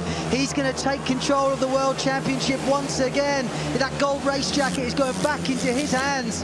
Looking like a second win of the season for Bartosz Smarslik. He had to wait just over a year for his Grand Prix win in Wrocław. But here in the Biķernieki, he's won twice before, and on the last corner, the world champion leads the championship again in 2026. Super performance. When you compare his performance tonight to 7 days ago in Łódź, no different, polar opposite. Leads the championship by 4 points now. Kurt's back in third place, picks up 16 points, 20 big points, and another win for Bartosz Smarslik. Congratulations to him. What a championship we're enjoying.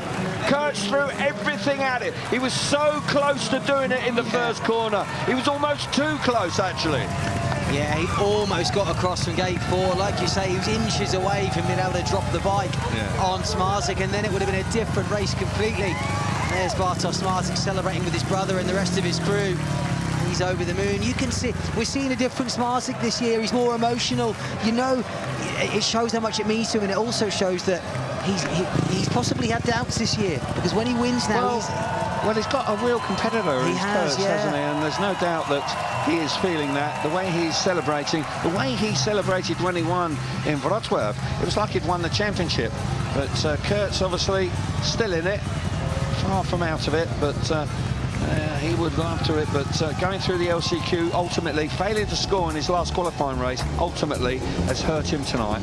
Gate 3 at the wrong time. Smarslik wins the Grand Prix. Robert Lambert back in second place, and Brady Kurtz in third. What an effort from Kurtz. Very nearly got there. He launched from the start, absolutely launched off gate 4, but just on the pull to the corner, his bike wasn't working quite as well as Smarslik's. Here we see him trying the outside line, but those ruts around the curve, that was the place you needed to be. That's where all the grip was. It was the shortest way round, as long as you could hang on to it. But there's Smarslik. Look at the emotion in the man. He did an extra lap. He didn't care about the ruts. He was going for another one.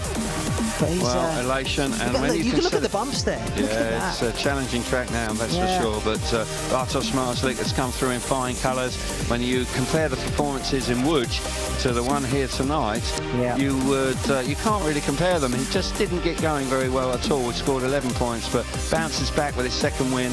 We've had 8 rounds now. We still have 7 winners, and he's the first rider to win multiple Grand Prix in 2026. A big, big win for the reigning world champion. Far from over, of course, and also Robert Lambert has closed in on the top 2. Or certainly closed in on Brady Kurtz. He's grabbed a couple of points back on him by finishing 8th. And Robert Lambert's performances, look at the last 4 Grand Prix. 3 brilliant. second places and a win. Yeah, I mean, so consistent. He has been remarkably consistent. And when we look at the table, we are going to see it's, again, a 3-way shootout with 2 rounds to go. Yeah. No doubt about that. It's a slender lead. Big points handed out now. Smarslik picks up 20. 18 for Robert Lambert in second place. Brady Kurtz, 16 in third place. And Casper Verino off gate number 3. It was always going to be difficult for him. He picks up 14. But he will be chuffed to bits to have made his second final of 2026. So they are the World Championship points that have been dished out for round number 8 here in the Biķernieki in Riga. The championship overall is going to be quite interesting, that's for sure. It's a picture that I believe is going to see the top 3 very closely bunched indeed. And there it is. 4-point lead for Smarslik on 129. 1-2-5 for Brady Kurtz in second place. Robert Lambert just now 6 points behind second place. Has grabbed a couple of points, 119. Then there's quite a drop. Those 3 riders are clear. 88 for Jepsen Jensen. Dudek has consolidated himself in 5th place. Casper Verino now in 6th, Leon Madsen, and Max Frick is still outside the top 7, but he's only 1 point behind Leon Madsen. Max Frick really does need to make the top 7 this year if he's going to be back in the series in 2027. What a night for the Polish fans. The champion has ridden like a champion tonight, there's no doubt about that. And after a disappointing outcome last weekend where he failed to make the final for the first time, I must say that is what he's all about, and has responded in only a way a 6-time world champion can. He comes out and wins the next week. Brilliant. Get your tickets for the World Cup final. Going to see all these boys going head-to-head again at the end of the month. Don't miss that, 29th of August in the PGE Narodowy Stadium in Warsaw. Well, that was quite, you know, the racing hasn't been sensational, but there's been a tension about it, and the fact that we're building up towards the conclusion of the year, it's still very exciting stuff, that's for sure. The podcast, the 2026 podcast, Chat SGP, plenty worth listening to there. But this man, you can see, absolutely chuffed to bits.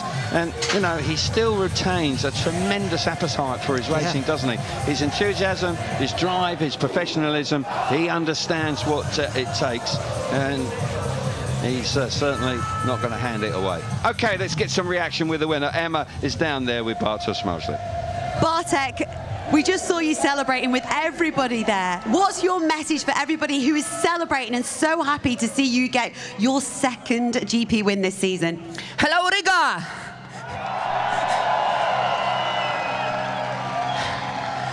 Big thanks for the support me. I feeling in Riga always like in the Poland. I have a lot of people in here with me for the 1 gold.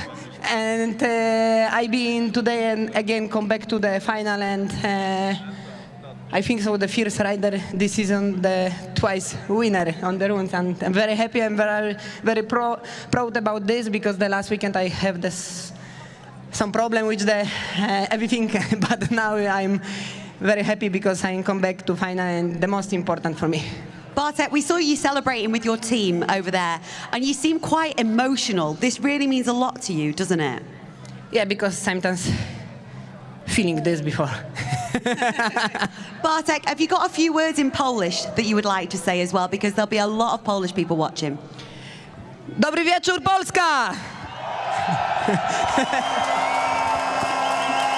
Dziękuję bardzo za wasze wspaniałe, liczne przybycie i kibicowanie nam, Polakom, na wyjeździe. I myślę, że z Kacprem zrobiliśmy dzisiaj finał. Myślę, że się możecie cieszyć. Ja wracam do gry i walczymy dalej. 2 rundy przed nami. Dziękuję bardzo i do zobaczenia. Thank you so much, Bartek. Huge congratulations once again. Thank you. Yeah, he's very excited, and I tell you what, as you rightly pointed out, it seems to be more to him this year than at any other time, and we're seeing this tremendous outpouring of passion and emotion when he's won.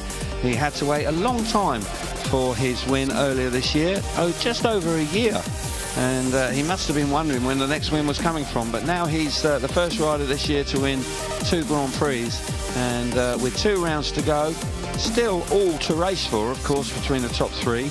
Anything can happen, but right now he leaves Riga with a 4-point lead in the World Championship, and it was a very, very professional display from the World Champion tonight. So 3rd place on the evening, it was previously the World Championship leader, Brady Kurtz, who I think is a little disappointed, but nonetheless, in the final, had to go through the LCQ. That last ride of his in Heat 19, that was really tough. Yeah, it was indeed. His 2nd place, Robert Lambert, great night for him. Really is very consistent at the moment. And we didn't talk about him much in the final, but he didn't let Smarslik go easily, did he? No, he kept him very honest indeed. And Robert Lambert is absolutely flying right now, and has closed in a touch and is keeping himself well and truly in contention. But the main man, the 6-time world champion, the first time this season that a rider has won 2 Grand Prix, and Bartosz Mazlik on top of the box. Look what it means to him. Yeah. He's won 31 Grand Prix and it's almost like it's his first victory. He very much is chuffed a bit to go for tonight. Chairman of the board of Biķernieki racetrack. So Asenok's coming forward, the chairman of the board here in the Biķernieki racetrack. So world famous racetrack Biķernieki and its anniversary year presents. So the anniversary year, I'm just listening to the announcer on the centre ground, didn't know anything about this, but the anniversary, the 60th anniversary of the Biķernieki, well, fair play, and it's an added bonus for the world champion. So Harkin Lehman coming forward, the representative from the FIM, the international governing body for motorcycling, he comes forward and he will present Brady Kurtz with a slightly unusual trophy. Yeah. Looks like a pair of handlebars. And so third on the night for Brady Kurtz. Second place now. Mayor of Riga, Viestas Kleinbergs. So Viestas Kleinbergs coming forward. As you can see on the screen, the mayor of Riga in his t-shirt. Pretty relaxed attire coming to the speedway. Another pair of handlebars, and second place for the super consistent Robert Lambert. 3 second places and a win in the last 4 Grand Prix. That's pretty impressive. Yeah, and we're going to Boyens where he's won before. Is presented by Prime Minister of Latvia, Mr. Andris Kulbergs. The Prime Minister of the country is here, Andris Kulberg, in his shorts and a very relaxed looking actually. It looked like he's just flown in from Ibiza. Fair play to him. But terrific stuff, and great to see the Prime Minister here. I'm sure he's thoroughly enjoyed it. He must be very proud of this event that they've staged here in the capital city of the country that he runs. Yeah, the handlebars there, it's a rerun of the final, Bartosz, and looks like you're not going to get the favourite gate. So the pictures that will surf the internet for the next few days, and but what a ride it is. So we'll just pause now for the Polish national anthem for the winner, Bartosz Marslik. From Poland.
There we go then, national anthem of Poland blasting out round the Biķernieki, and Bartosz Marslik standing on top of the podium once again in 2026. So the gold race jacket now will change hands. Of course, Brady Kurtz was the wearer of it tonight. Richard Coleman, the CEO of Mayfield Sports Events, coming forward. They are the company that now are the global promoter for the SGP series, and they have reintroduced the gold race jacket, and that means a lot to that man. And that smile, I think it just tells you everything you need to know. He's chuffed to bits.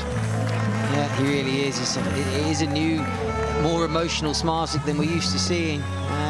It shows the incredible drive that the man's got to win World Championship time and time again. He hasn't lost motivation at all, has he? No, it's every bit as strong as it's ever been. 3 riders having a few photographs. The selfie time. A bit of champagne as well. No time to actually relax, you know, because those 2 boys in first and third are going to be battling it out again tomorrow in a huge league match in the Extraliga. Lublin up against Wrocław. Yeah. So it's a hectic schedule, but don't think Smarslik's worried about that too much at the moment. No, right now, that's the least of his concerns. So the Monster Energy girls coming forward to present the boys with a bottle of bubbly each. And so the top 5 are there. Smarslik on 129, 125 for Kurtz, Lambert on 119, and then there's a gap down to Michael Jepsen Jensen on 88. But celebration time, champagne, pretty cool scenes. Love it. Round number 8 here in the Biķernieki. The track did suffer, had to work hard, but they kept it going. But ultimately, it's the 6-time world champion that's come out on top, and he leads the world championship by 4 points. Not a great lead, it's a fairly slender lead, and we have 48 points available in the last 2 rounds, because we have 2 sprint races to come as well in Boyens on the 12th of September, and of course we finish at the end of September in Torrent.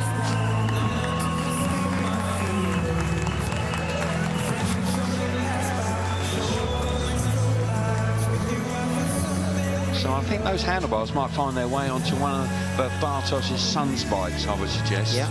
And got the fork cover on it as well.